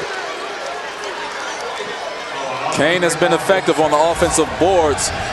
He had 2 offensive boards in the first half, and he's just relentless on the glass. It's always tough to try and box out a guy that's very strong, especially in his upper body, but Kane is very strong in his lower body, and that's where you win a lot of your rebound battles. It starts with your base and your positioning with your legs. If you have a wide base and a strong base, get up quickly off your feet. 9 times out of 10, you're going to win those defensive battles. Wildermuth has missed all 3 of his free throw attempts tonight. He's missed 4. The ball, a 2-point lead for Breese Central, but he'll pick off that pass. And that's his 3rd steal of the game, Dave. A big guy, 3 steals in through 3 quarters. Wow. Now Tommy Schiller back in the ball game. A whistle off the ball, and this may go against Kane Wildermuth. And Kane slid over, trying to set the pick, but he called for that foul. It's been a run here, fueled by that 3 from Brandon Book. We'll head to break. 26-24 Cougars. How come nobody told me about all the hidden costs of cheap insurance? How come? How come insurance companies tell me how much I can save before they even know what I need? How come? How come nobody asked me what my idea of retirement is? Country Financial does. Your country representative can help protect what you have now and prepare for the future. Somebody who knows retirement planning and insurance. I like that. At Country, we always ask, what's your idea of financial security? You realize that 49 million Americans struggle with hunger? That's 1 out of every 6 Americans. These people are around us every day. They're our friends, they're our coworkers, their kids go to school with our kids. Sometimes we're not even aware that they're struggling. This problem is closer than you think. So is the solution. Give a gift of meals to a family in need. Visit feedingamerica.org/giveameal today. Breese Central fueled by their all-stater Brandon Book. That's what he's done tonight, several different ways. And he's had a tough go at it offensively, but he has displayed some nice offensive moves, fading away, and also he can do a little bit of that too, block some shots, and he's gonna erase Keita Bates' shot attempt, and he loves to fade away on those 3-point shots. There is a comparison in the span of 24 hours, 24-14, 3 of 7 from 3, and tonight 14-5, he's 2 of 5 from 3-point range. And I've been waiting to see how he'll handle his shot attempts over the long arms of the Pioneer players. He's struggled at times tonight, but at other times, he's been very successful. Now here's a whistle off the ball. And that's going to be against Wildermuth. The officials really watching how physical this game is getting right now. Third foul on Kane Wildermuth. I talked about in that first half about how making star players earn their points, but Kane just a little too physical. And actually, they're going to call Brandon Book for the offensive foul, pushing off against Kane. Wow. Well, U-High will get the ball. They've been struggling here in the third quarter. Just 1 of 7 from the field, and they've missed their only 2 free throw attempts. That's one of the reasons they trail here by 2. Well, it's one thing that Coach Fitzgerald doesn't like. He doesn't like the ball sticking, and they haven't done a great job of moving the ball in their offensive sets. Malik Wildermuth with it. To his brother Kane. Ripped out of there. This is a great perimeter defense team. You don't often hear coaches say that. But you saw the strip right there. It leads to the U-High foul. Well, they have each other's backs. These guards, Jacob Timmerman, Nick Grapperhaus, and Justin Becker do a great job of helping each other out defensively. As you see Timmerman and Justin Becker just getting in there, getting their hands on the basketball and creating that turnover. And that is the 4th personal foul against Kane Wildermuth.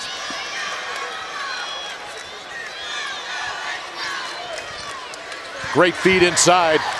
Timmerman turning in the post. Rickoff has had a big game, and he outbattles Stasinski. Book! Got it! Big time shot, Brandon Book. Hitting that 3, and an even better job by Rickoff getting the offensive rebound and finding Book, who squared up and knocked down that 3. 17 points for Brandon Book. Looking to answer the other way is Schroeder, but he will shoot 3. And Nick Schroeder got some daylight on that play.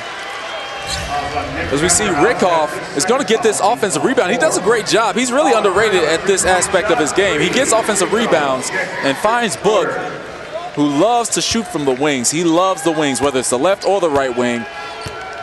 But Nick Schroeder lives behind that three-point arc.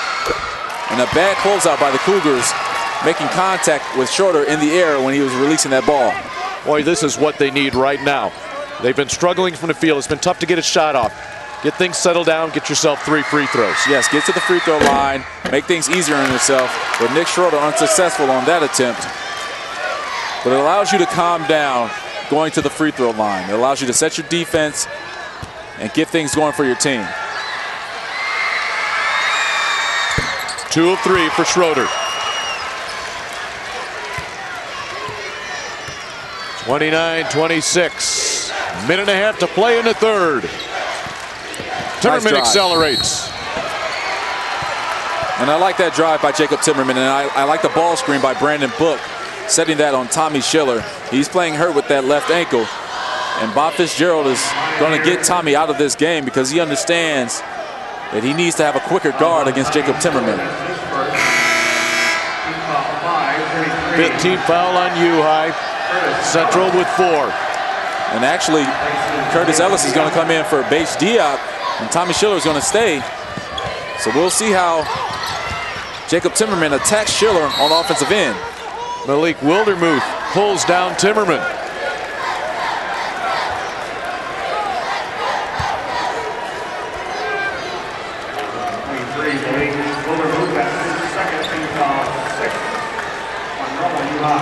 Central, a 3-point lead. Now, we haven't heard from Nick Grapperhaus offensively in a little while, but you have to watch out because he comes up with big plays. A play that you don't think he can make, he'll end up surprising you in making that play. He'll get the ball right now. Now, they have the advantage that they just lob it over the top. The Pioneers weren't on the help side. Book over Malik Wildermuth. Brandon Book in that soft touch, able to get another sweet roll off of the rim. Back-to-back threes. He is starting to feel it in his third quarter. The lead boosted to 6. Schiller in trouble. Foul on Timmerman. Well, you can't keep a player of Brandon Book's stature down for so long.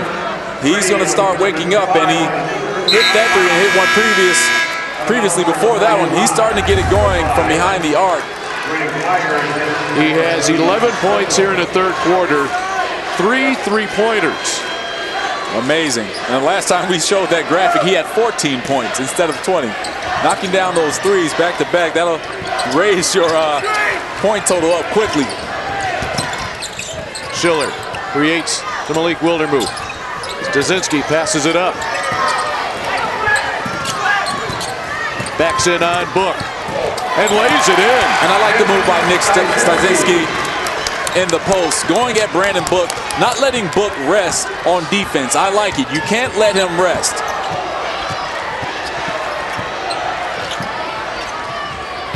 Final 10 seconds from the free throw line. And that's a heady play. Heady play by Book. Smart play. He faked the handoff. Malik Wildermuth went for it, and Brandon saw his advantage. The only thing that Malik could do on that play was to foul Brandon. That was the only way he could stop him. But it sends Brandon to the line where he shoots over 80%. Perfect in 5 attempts tonight.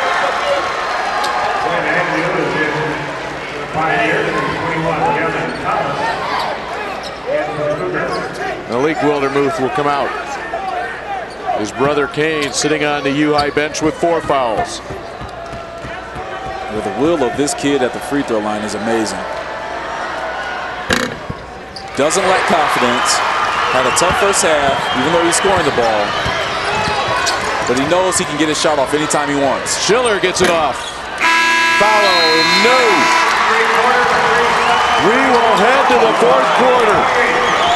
A 6-point difference. A 10-4 run to close the quarter by Central, 8 minutes away from a state championship.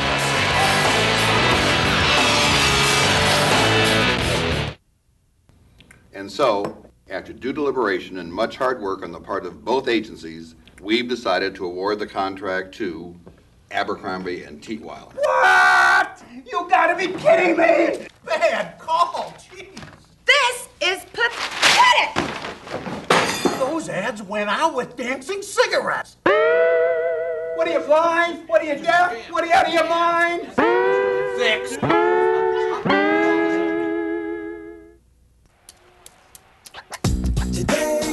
Yeah, salad on Saturday, fruit on Friday, throw a ball Thursday.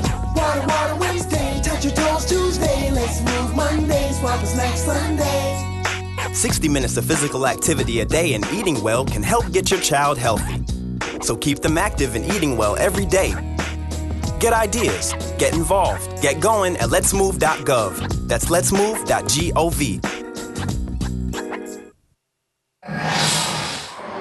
Entertaining championship game here, Class 2A, as Breese Central is surged in front thanks to 22 points from Brandon Book and 4 3-pointers. We got the split screen up. That means celebration information time. So if you're over Normal, if you're down in Breese, watching us tonight, couldn't make it over here. Breese kids, they'll be celebrating at 2 o'clock with a parade to town first, and then the celebration at 2 o'clock at the school, just like the girls did a couple of weeks back. And for U High, they'll be celebrating at 12:30, 1 o'clock, somewhere in there. And they'll be doing so even though the kids are on spring break. So they're going to make them come all the way back into school on spring break on a Sunday. But it's for a good cause. That's all right. That's all right. Thanks, Matt. Big third quarter for Central, outscoring U High 17-6. And they did it because they made 5 of 9 of their free throw or field goal attempts, all 4 of their free throws. U High struggled, making only 2 of 9 from the floor, 2 of 5 from the line. And that 22% is hurting the Pioneers. Kyle Morris is still the leading scorer for the Pioneers with 9 points, but that was all in the first half, hitting threes. He's seen limited time in the second half, so they need someone to step up offensively because Brandon Book is stepping up for his Cougars team. Book with 13 of his team's 17 points in the third quarter. Comes up short on that one. Agnew the rebound, hands it up to Ellis. Here he comes. Coach Fitzgerald is yelling at Ellis saying, go, we want to turn up the tempo. We want to get into the front court, speed the game up. That's where we thrive. Because in the half court, they haven't done a good job of scoring the basketball. Breese Central, as we mentioned in the open, is a really good defensive team. Even though they're undersized, they're tenacious when it comes to sliding their feet and guarding the basketball. U-High needs every free throw they can get. They are just 5 of 13 from the line tonight. And you can't shoot like that in championship games, because in a game like this, when it's low scoring, it's going to be close. So you have to take care of your opportunities. And these free throws may come back to haunt the Pioneers. A good situation for Cougars fans. Their team has the ball with a 6-point lead. And they get back into that offense that spaces you out. They're going to be patient until they get that great look. And the clock is their friend. They want to keep running some time off.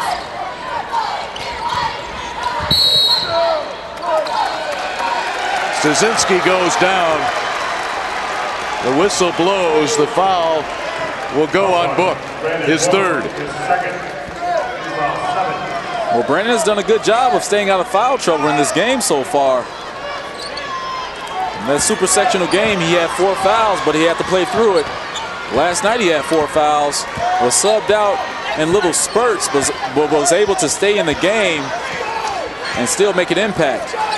You know, they list Book with 2 fouls. So we'll go with the official stats. Central fans don't like that whistle. Not at all. And I'll have to agree with him. It looked like they got all ball on that swipe. But we talked about the Pioneers' struggles offensively, and Keita Bates-Diop has been non-existent. Now, I said in the open that he has a nonchalant game, and you don't know that he's really doing anything. But if you look in the stat book or on the stat sheet after the game, you'll say, hey, he had a double-double. Didn't even seem like it. Well, tonight, you don't even know that he's out there, because he's not scoring the basketball. Defensively, he's not making an impact, and he's not rebounding at a high rate. So even though he's a sophomore, he's a young guy. I'm sure that Keita understands that he has to step up for his team. Well, he did in that super sectional. 12 of his 16 points coming in the fourth quarter. Remember, that's a fourth quarter that saw U-High come back from 18 points to win over Teutopolis. Free throw woes continue for the Pioneers. 6 of 14. A thorn in their sides in the second half, especially, for the game, I'm sorry. Ricka, and the call will be blocking on Malik Wildermuth. That's going to be interesting, because I thought Malik had some nice space away from the rim taking that charge. I don't know. That's a tough call. Are the officials saying he was moving? It looked like he took it pretty clean to me.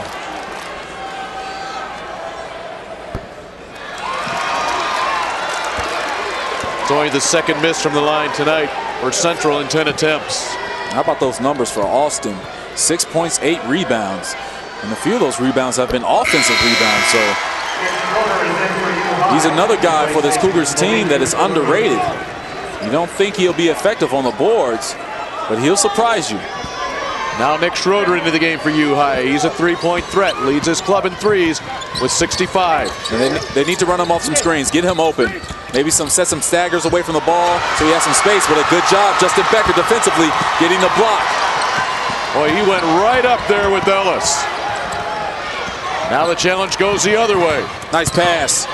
Becker inside to Shear. Kyler Shear cutting to the basket. Justin Becker finding his teammate, head up, savvy, and patient on that play. An 8-point lead, the biggest of the night for Central. Timeout U-High. Bob Fitzgerald could not wait for the under 5-minute timeout. The feed inside, Kyler Shear, his first bucket of the night. And look at Justin Becker, head up, sees Kyler cutting, and Kyler does a great job of being strong and finishing at the rim. Smart play. It could have been an and one, but Kyler doesn't mind. He said, foul or no foul, I'm going to finish this basket. Associated Press All-State teams announced earlier this week. Some familiar names we've been following our Class 4A tournament, specifically in this game. Up the top, Brandon Book, Keita Bates-Diop, the only sophomore on the club. We saw Mark Weems in action for Seton Academy. The second team, Tanner Williams, Mark Niebrugge from Teutopolis. He came within a point of reaching Peoria. Aaron Larson, Paul Knapp, and Wes DeClerc. That's your Class 2A All-State first and second teams. A lot of talent on those lists. Those players can play some basketball. It's going to be, I'm sorry, Dave. This will be an interesting possession for the Pioneers.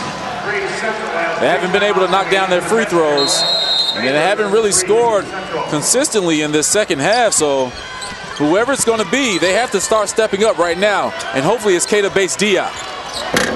His three is off the iron. Becker to Grapperhaus. Breese after just one loss on the year. Came to nationally ranked Vianney out of St. Louis, team that finished their season with just 2 losses. Large school. These guys are tenacious. The Cougars are tenacious whenever there's a 50-50 ball, and a great pass from Book over to Justin Becker, laying it up with the left hand. These guys are playing some inspiring basketball. They have the look in their eye right now, up by 10. Oh!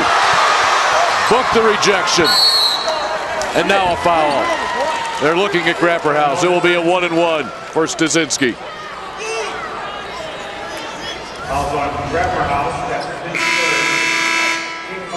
Justin Becker, free inside, gets the feed with the left hand for the 39-29 lead. And he was able to get that layup because of the spacing of the Cougars. They space you out so far and do a great job of sprinting on their cuts that it allows them to get free looks like that layup we've seen from Justin Becker. Mitch Stasinski, 66% free throw shooter. He will get another. 7 of 16 from the line. That's just 44%. Now, if Mitch can knock down this free throw, it'll allow the Pioneers to set their defense, and I'm pretty sure they're going to do a full-court press because they need to turn up the tempo of this game. And they're in. It looks like it's going to be a 1-2-2 press. We'll see that after this timeout. Brandon Book will head to the bench. He has 22 points. His team leads by 8, 4:39 away from a possible state title. How come insurance companies tell me I can save like 40%? Before they even know what I need. How come my company never asked me? My idea of financial security. How come nobody gives me a financial plan I can understand? Country Financial does. Your country representative can help protect what you have now and prepare for the future. Somebody who knows retirement planning and insurance. Yeah. At Country, we always ask, what's your idea of financial security? My name's Reggie. Just recently, my wife and I took in her sister's children. And we already had 4, so I went from becoming a family man to a man with a bigger family. Now, you can't eat love, so I don't know how I'm gonna feed them tonight. How was that, Rich? I think I look more like Denzel. That's cold, man. Play a role in ending hunger. Visit feedingamerica.org/hunger and find your local food bank. 8-point lead for Breese Central here in the state championship game, Class 2A in the fourth quarter. Take a look at the Class 3A super sectional matchups that are coming up on Tuesday, and the winners of these matchups will be playing on Friday afternoon, starting at noon right here on your affiliates of the IHSA television network. East St. Louis and Springfield Lamphere, one of the favorites to get back here. Hillcrest, favorite to get down here. Peoria Central surviving a wild Peoria sectional, and North Chicago, can they return? The Warhawks trying to get back downstate. Should be a very competitive 3A section, super sectional, and for 4A, as you can see on the top left, Proviso East, on the bottom right, Simeon. The clash is still on course for those two, 1 versus 2, Saturday night. We'll see if it happens. Thank you very much, Matt. We look forward to having everybody join us for that weekend of basketball. Becker gets a clear path on the baseline. Those are back-to-back layups by Justin Becker. The Pioneers defensively, their communication was very poor. No one knew who was guarding Justin Becker, and he got a free look. Stasinski wants it. Up on Book. And stepping on the baseline was Kyler Shear. And defensively, this can't happen. If you want to win this game, this cannot happen. You can't allow Justin Becker to drive from the three-point line all the way to the rim and no one even notice him. Shear comes out, Gavin Thomas comes in.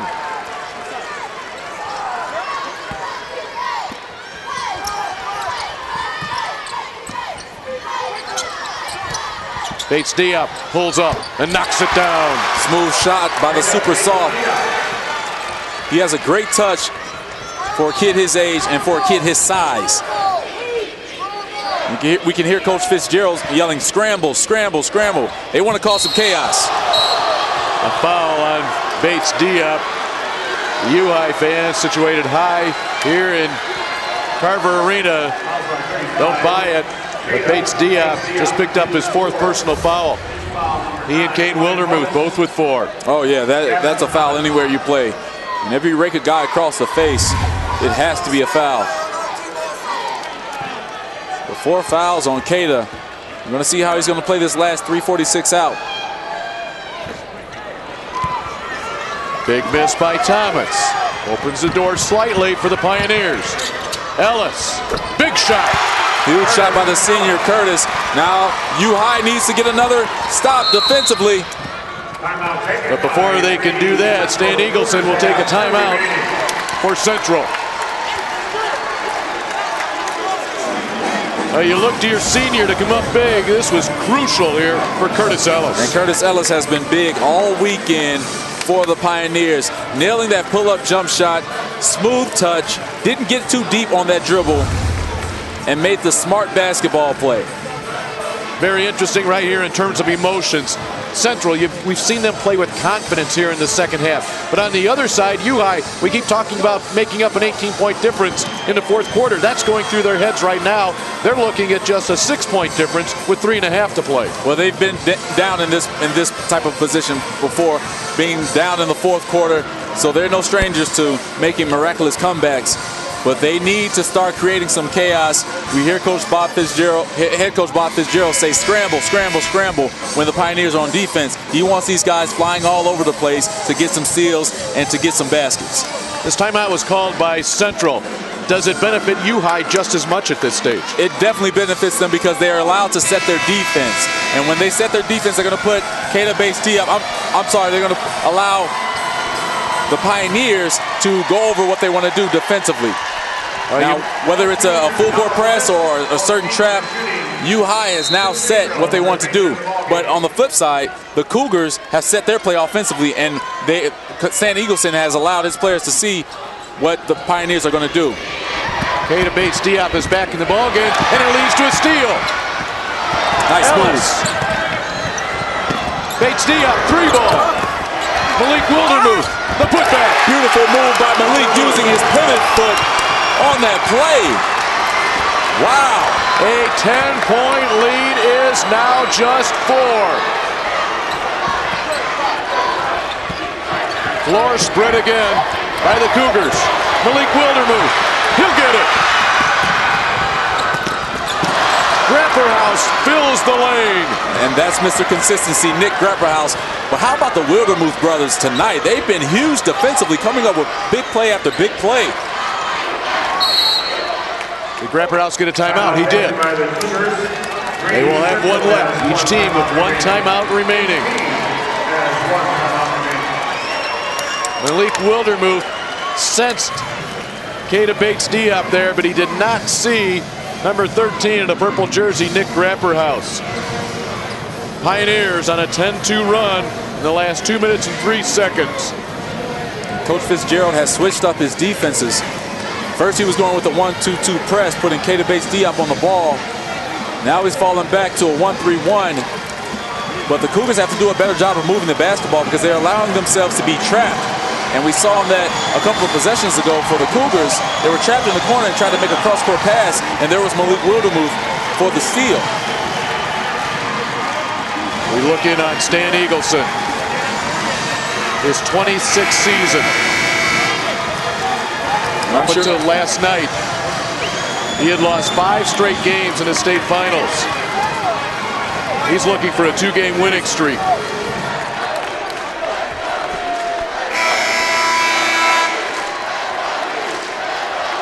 A mixture of colors in that group. Pretty sure it's been a little back and forth between those fans all game. 2:42, clock moving. That will send Book to the line. Kyle Morris called for that push in the back of Book. And on that possession, even though it was brief, the Cougars did a better job of moving that basketball. On the previous 2 possessions, they were allowing themselves to be trapped. That was the 10th foul on Uhai. 2 free throws for Book. Well, he's going to be money every time you send him to the free throw line. 7 of 7 tonight. If you're going to foul a guy, that's the guy you don't want to foul. Now Schroeder back into the game, number 25. He's their 3-point threat. Kyle Morris hit 3 threes early. He's been quiet since the second quarter. 23 points tonight for Book. 6-point lead for Breese Central.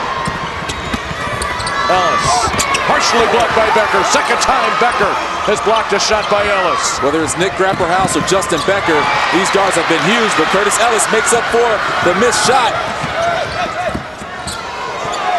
From the corner, 3! That's what he does. Nick Schroeder, the junior, fulfilling his role as the deep threat. That 3 slices a 6-point lead in half. 2 minutes to play. The Pioneers are back in that 1-3-1 zone trying to get some traps, but they need to be more urgent trying to get these traps because time is running out. And we have a foul on Uhai. Down goes Tazinski. He was looking to have drawn the foul on Book. But here's a turnover leading to 3. And Curtis Ellis had 3 steals last night and getting another one tonight. And I love the ball movement and the recognition by Keita Bates-Diop to find Nick Schroeder in that corner. He found him in the sweet spot. And Nick is automatic when he attempts one from there.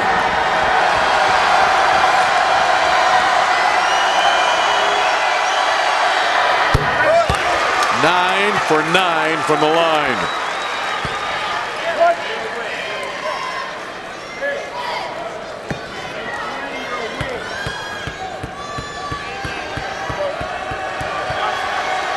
Looking to make it a 5-point game. He does. 26 points for Book. The Pioneers will need to hurry. He feeds Tazinski. Backs Book in. Book gets a hand into the ball and then gets a rebound. That's a huge play by Brandon Book. Great play by that guy, standing his ground and then timing the block. Book doubled up to Timmerman. Look at the ball movement by Breese Central. And this is what they need to do to defeat the trap of the Pioneers. Move the basketball, make these defenders work. Grapperhouse. He's hacked on the way to the basket. But look at the timing on this block by Brandon Book. He doesn't go for the pump fake from Stasinski and waits for Stasinski to leave his feet. And Book was right there for the block. We talked about this kid's basketball IQ throughout this weekend, but man, it is one thing to see it on television. It's another thing to see it live. He just knows where to be at all times. He's never rushed. He's never forcing anything.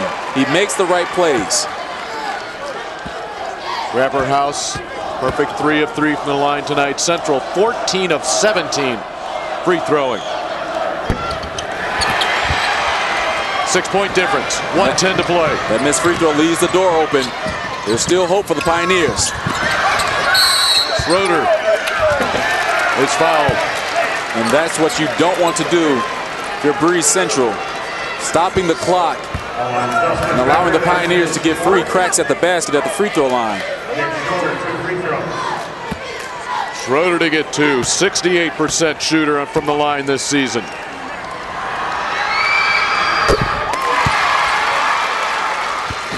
Five-point difference, 65 seconds to play.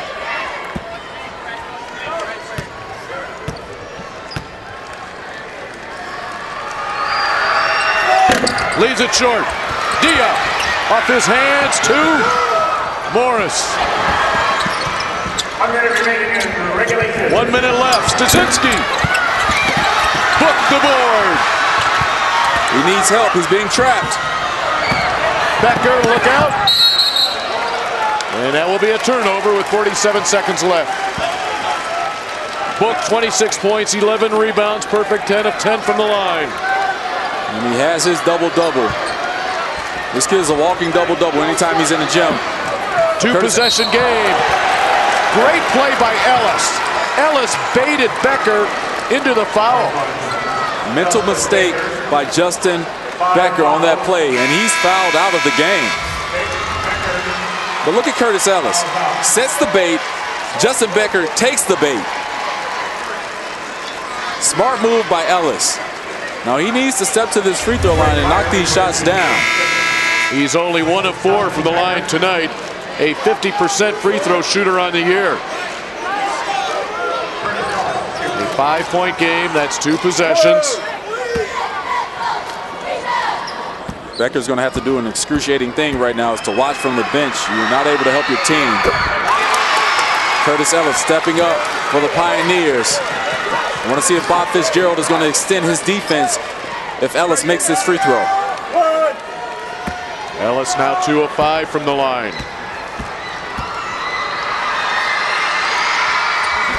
Drills them both. 46-43. Ooh, and a foul in the corner.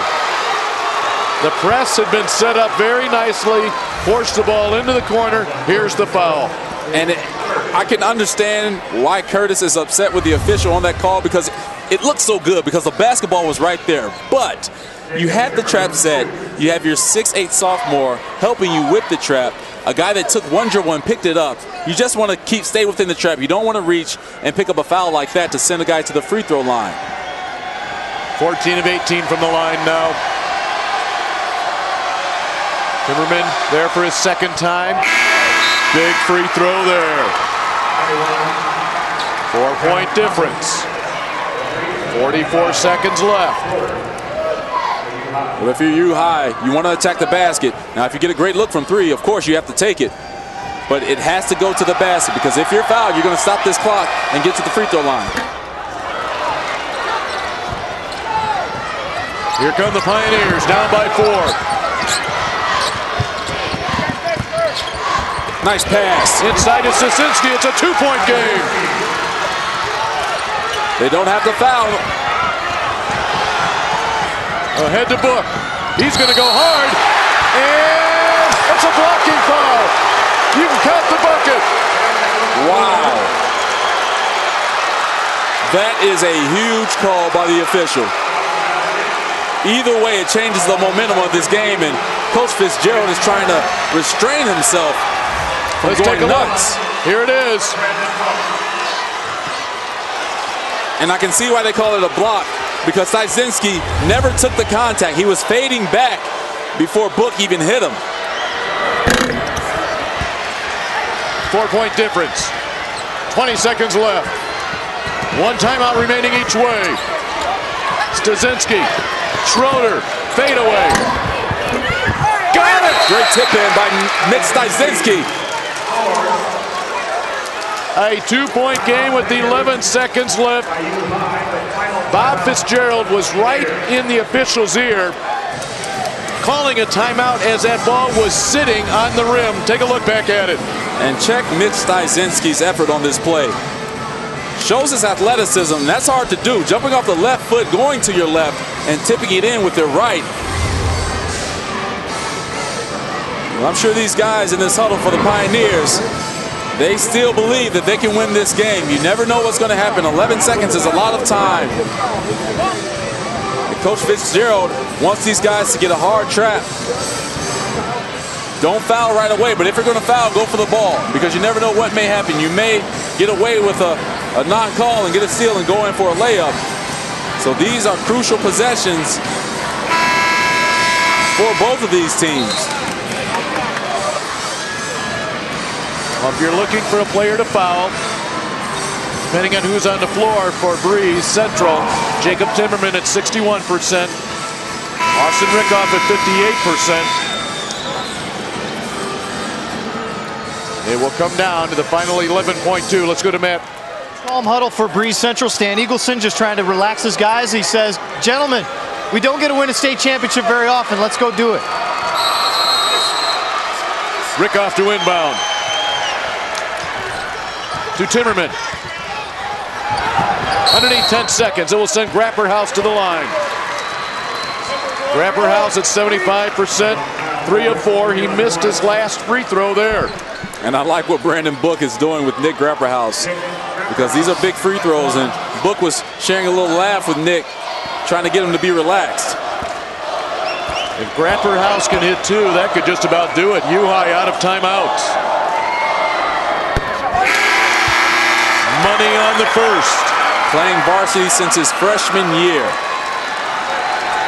The senior stepping up for his team. Now he'll need this free throw to stretch this lead out a little further and give his team some more breathing room. U-High does not have a timeout remaining. 1 left for Central. Big free throw here. And the timeout called by Breese Central with 8 seconds left. Well, right now, it's basically a case, Cameron, of U-High has to score within 3 seconds. Yes, they have to get something quick. If you're Breese Central, you don't want to foul these guys. Keep your hands away. Brandon Book saying, hey, Nick, I knew you were going to make those. Saying, let's go. We're 8 seconds away from winning a state championship. Those 2 players were on the 2010 team that came to Peoria. They lost twice. They lost to Manuel. They lost to Hales Franciscan. They got a chance here again in their senior year, and they're just 8 seconds away from getting first place medallions. Well, if you're U-High on this inbounds pass, you want to have your player going up the floor. You want to have his momentum going towards your basket so he can take some time off of the clock. Well, actually not take time off the clock, but try and advance the ball further enough so that you still have time to score and maybe even get a foul. But it's a very difficult possession right now for the Pioneers.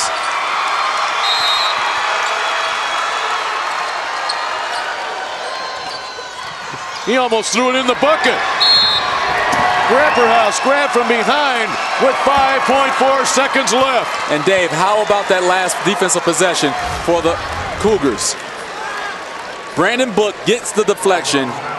Grapperhaus gets the steal. 2 seniors who have been through the wars throughout 4 years at Breese Central. And they finish this ball game off for their team, for their school, for their community. 2 weeks ago, the Central girls finished second in Class 2A.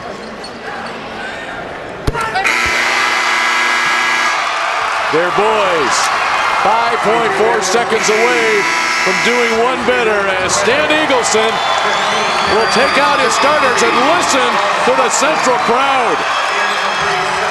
And I know some of these role players for the Cougars are loving being on this court, but it's only right that Nick Grapperhaus is at the free throw line for Breese Central to seal the win. This kid has been through it all. He's their defensive stopper. He's their glue guy.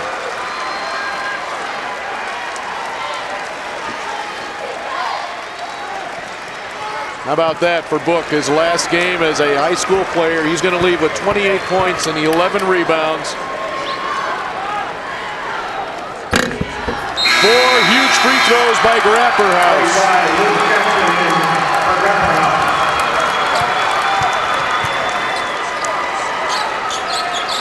And you have to tip your hats to the Pioneers. They came into this game and gave it their all, just came up short tonight.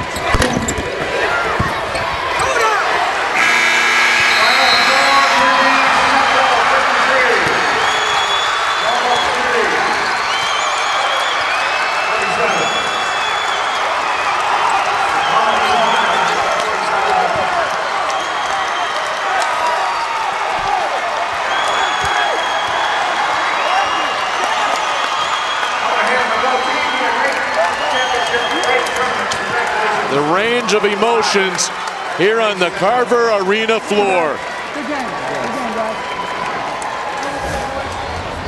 Breese Central, the final moments. You are the 2012 state champions in Class 2A. First boys basketball championship in school history. The girls won one in 2007. The Cougars finish it up with a 34-1 record. They close the season on an 18-game winning streak. Wow, that is huge. Now they have bragging rights over their girls team. I think there'll be smiles all around. U-High finishes their year 28-5. Miraculous finish in the super sectional to get here. They nearly were able to pull it off here again tonight. Pioneers fought. You can see the emotions on their faces, but in the end, unfortunately, someone has to win, someone has to lose. And for the Pioneers, they ended up on the losing side, but that team is a very tough team. They have a lot of talent, and I'm sure they'll be back next year. Saw a shot of Bob Fitzgerald moments ago.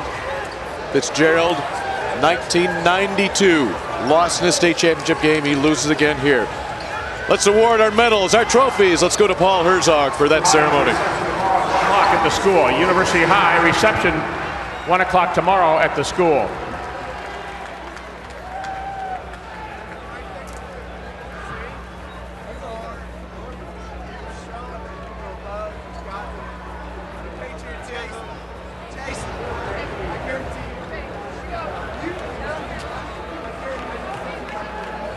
Ladies and gentlemen, we direct your attention to midcourt for the presentation of the first and second place team and individual awards for 2012 Class 2A.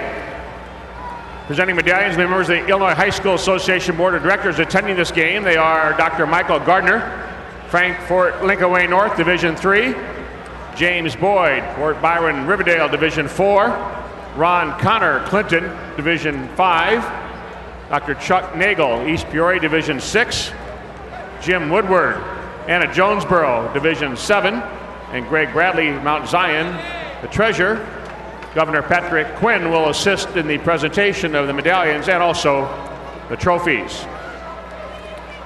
At this time, please meet the Pioneers of Normal University High, second place in 2012, a record of 28-5.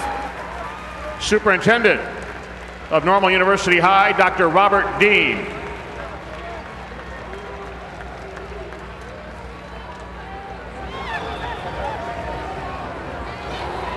Athletic Director, Wendy Smith. Athletic Trainer, Shannon Falconer. Head Coach, Bob Fitzgerald. Assistant Coach, Terry Lutens. Assistant Coach, Jeff Graham. Assistant Coach, Lester Hampton. Assistant Coach, Steve Evans.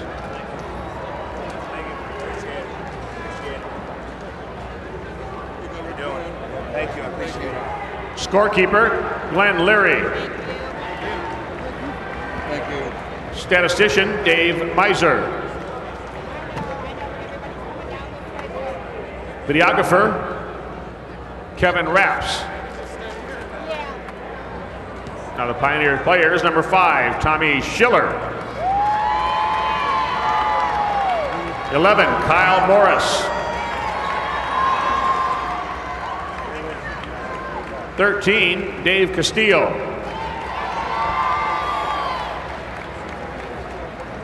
15, A.J. Bruns. 21, Brad Dooley. 23, Malik Wildermuth.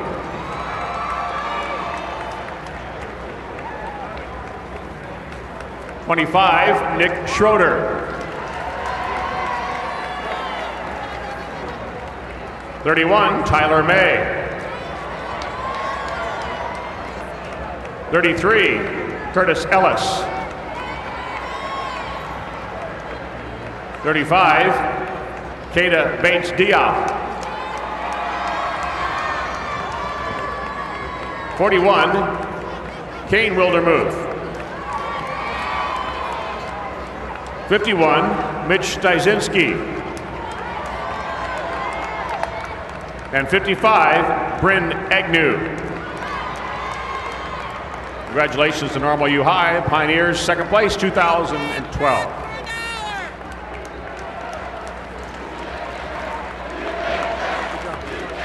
And now let's meet the superintendent, Kevin Meyer of Breese Central.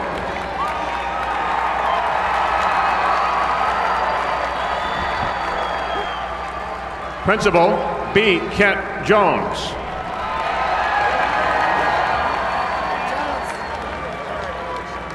Athletic Director, Alan Warnicki.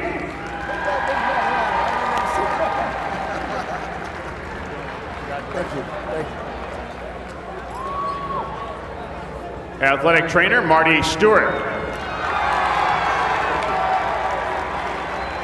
Head Coach, Stan Eagleson.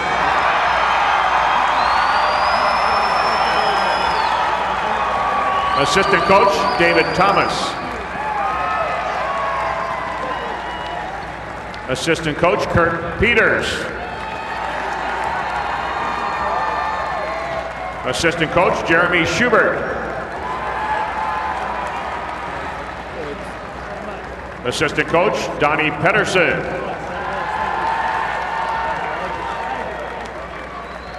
Assistant Coach, Ryan Meyer. Manager, Ryan Sherman. Manager, Armand Guerrero.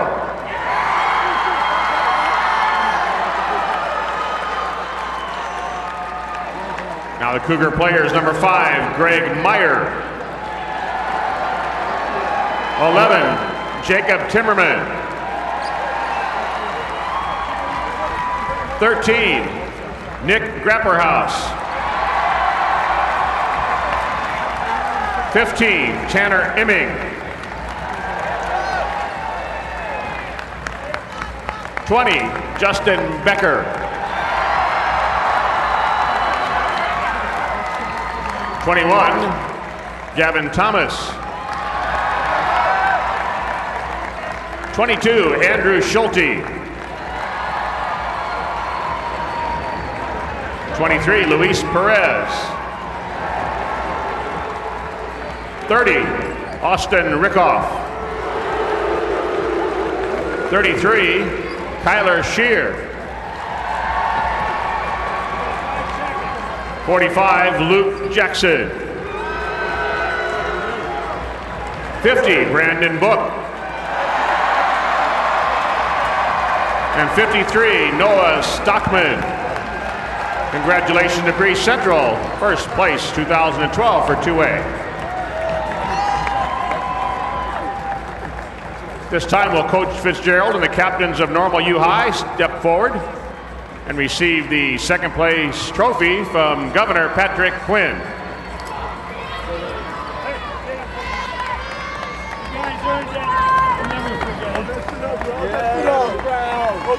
Congratulations to Normal U High Pioneers. Now will Coach Eagleson and the captains of Breese Central step forward and receive from Governor Quinn the first place trophy 2A 2012.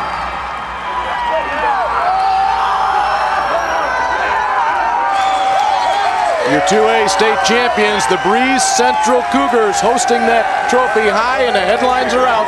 The Peoria Journal-Star. Well, moments ago, Matt Rodewald caught up with the victors. State championship for Breese Central, Brandon Book, 28 points, 11 rebounds, one of the most fabulous weekends we've ever seen. Yeah, I knew I had to come up here and play it as hard as I can, and we did that tonight, and we totally deserve this. You went 3 of 12 in the first half. You had a lot of tough shots. They were defending you pretty tough. What changed in the second half?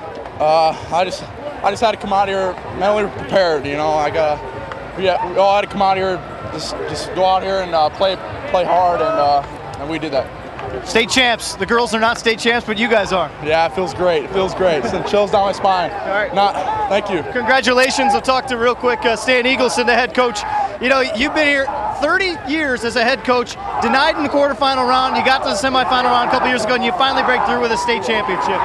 Yeah, you know, I'll tell you what, I wouldn't trade those years we got up here. We'd like to win when we got up here, but it was great for the kids. And, you know, that's my feelings right now. This is all about the kids. You know, we all do it for them. And, you know, I'm just thrilled. This is as good a group as I've ever had. And what a performance by Brandon Book tonight. You know, he really struggled early, but he put us on his back after that first quarter and a half. What changed in the second half? What kind of adjustments? You seemed very confident at halftime you were going to play better, and you did. Well, we were just taking bad shots the first half. I thought our defense had been really good. They had 22 points, and 9 of them were because we lost a shooter and let them have an open look. So I thought we could guard better in the second half.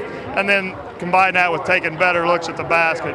Also, you know, I don't want to overlook Justin Becker. You know, he kind of took over the game there for about a 3-minute spurt in the fourth quarter, gave us a little cushion. Number 1 team in the state champs. Yeah, well, the trophy says that, so I guess we believe it. Well, we say it too. Stan Eagleson, the head coach of Breese Central. He's been coaching for 30 years, a long time to wait to get to the state championship game, and he's a state champion tonight. And as he said, that trophy that has a 1 on it proves they are number 1. Thanks, Matt. Well, Cameron, you take a look at this ball game. It's everything that we thought it would be. I mean, right, we set it up in the beginning, thought about it for 24 hours, and it played out that way. It definitely did. A defensive battle, but hats off to Breese Central because it was a tale of 2 halves. They allowed U-High to shoot effectively in that first half. U-High was 40% from the field, 50% from beyond the arc. Second half, different story. They held U-High to 34% shooting from the field and 30% from the three-point line. Defense wins championships. All right, Cameron, thank you very much for joining me here courtside. What a thrill this was. You got 4 great games here in Class 2A. It's been a great experience here in Peoria and great working with you, Dave. Thank you very much. We take a look at 4 great games. How about today? Third place game, a 3-point win by Illini Central. Then Woodlawn, they get a 3 late to come from behind to defeat Carrollton. Our third place game went down to the wire before Rockford Lutheran picked up that 4-point win. And of course, you just saw Breese Central 53-47 over Normal U-High. Well, we have crowned 6 state champions here in our 3 weekends of basketball. Congratulations, girls champs, Freeport Akron, Quincy Notre Dame, Montini and Whitney Young. And here this weekend, Woodlawn and Breese Central. What will next weekend hold? Class 3A, Class 4A. It will all come your way right here in the IHSA Television Network. We hope you can join us for our entire IHSA TV crew. For Matt Rodewald, for my partner Cameron Smith, I'm Dave Bernhardt. Thanks for joining us. See you next weekend in Peoria.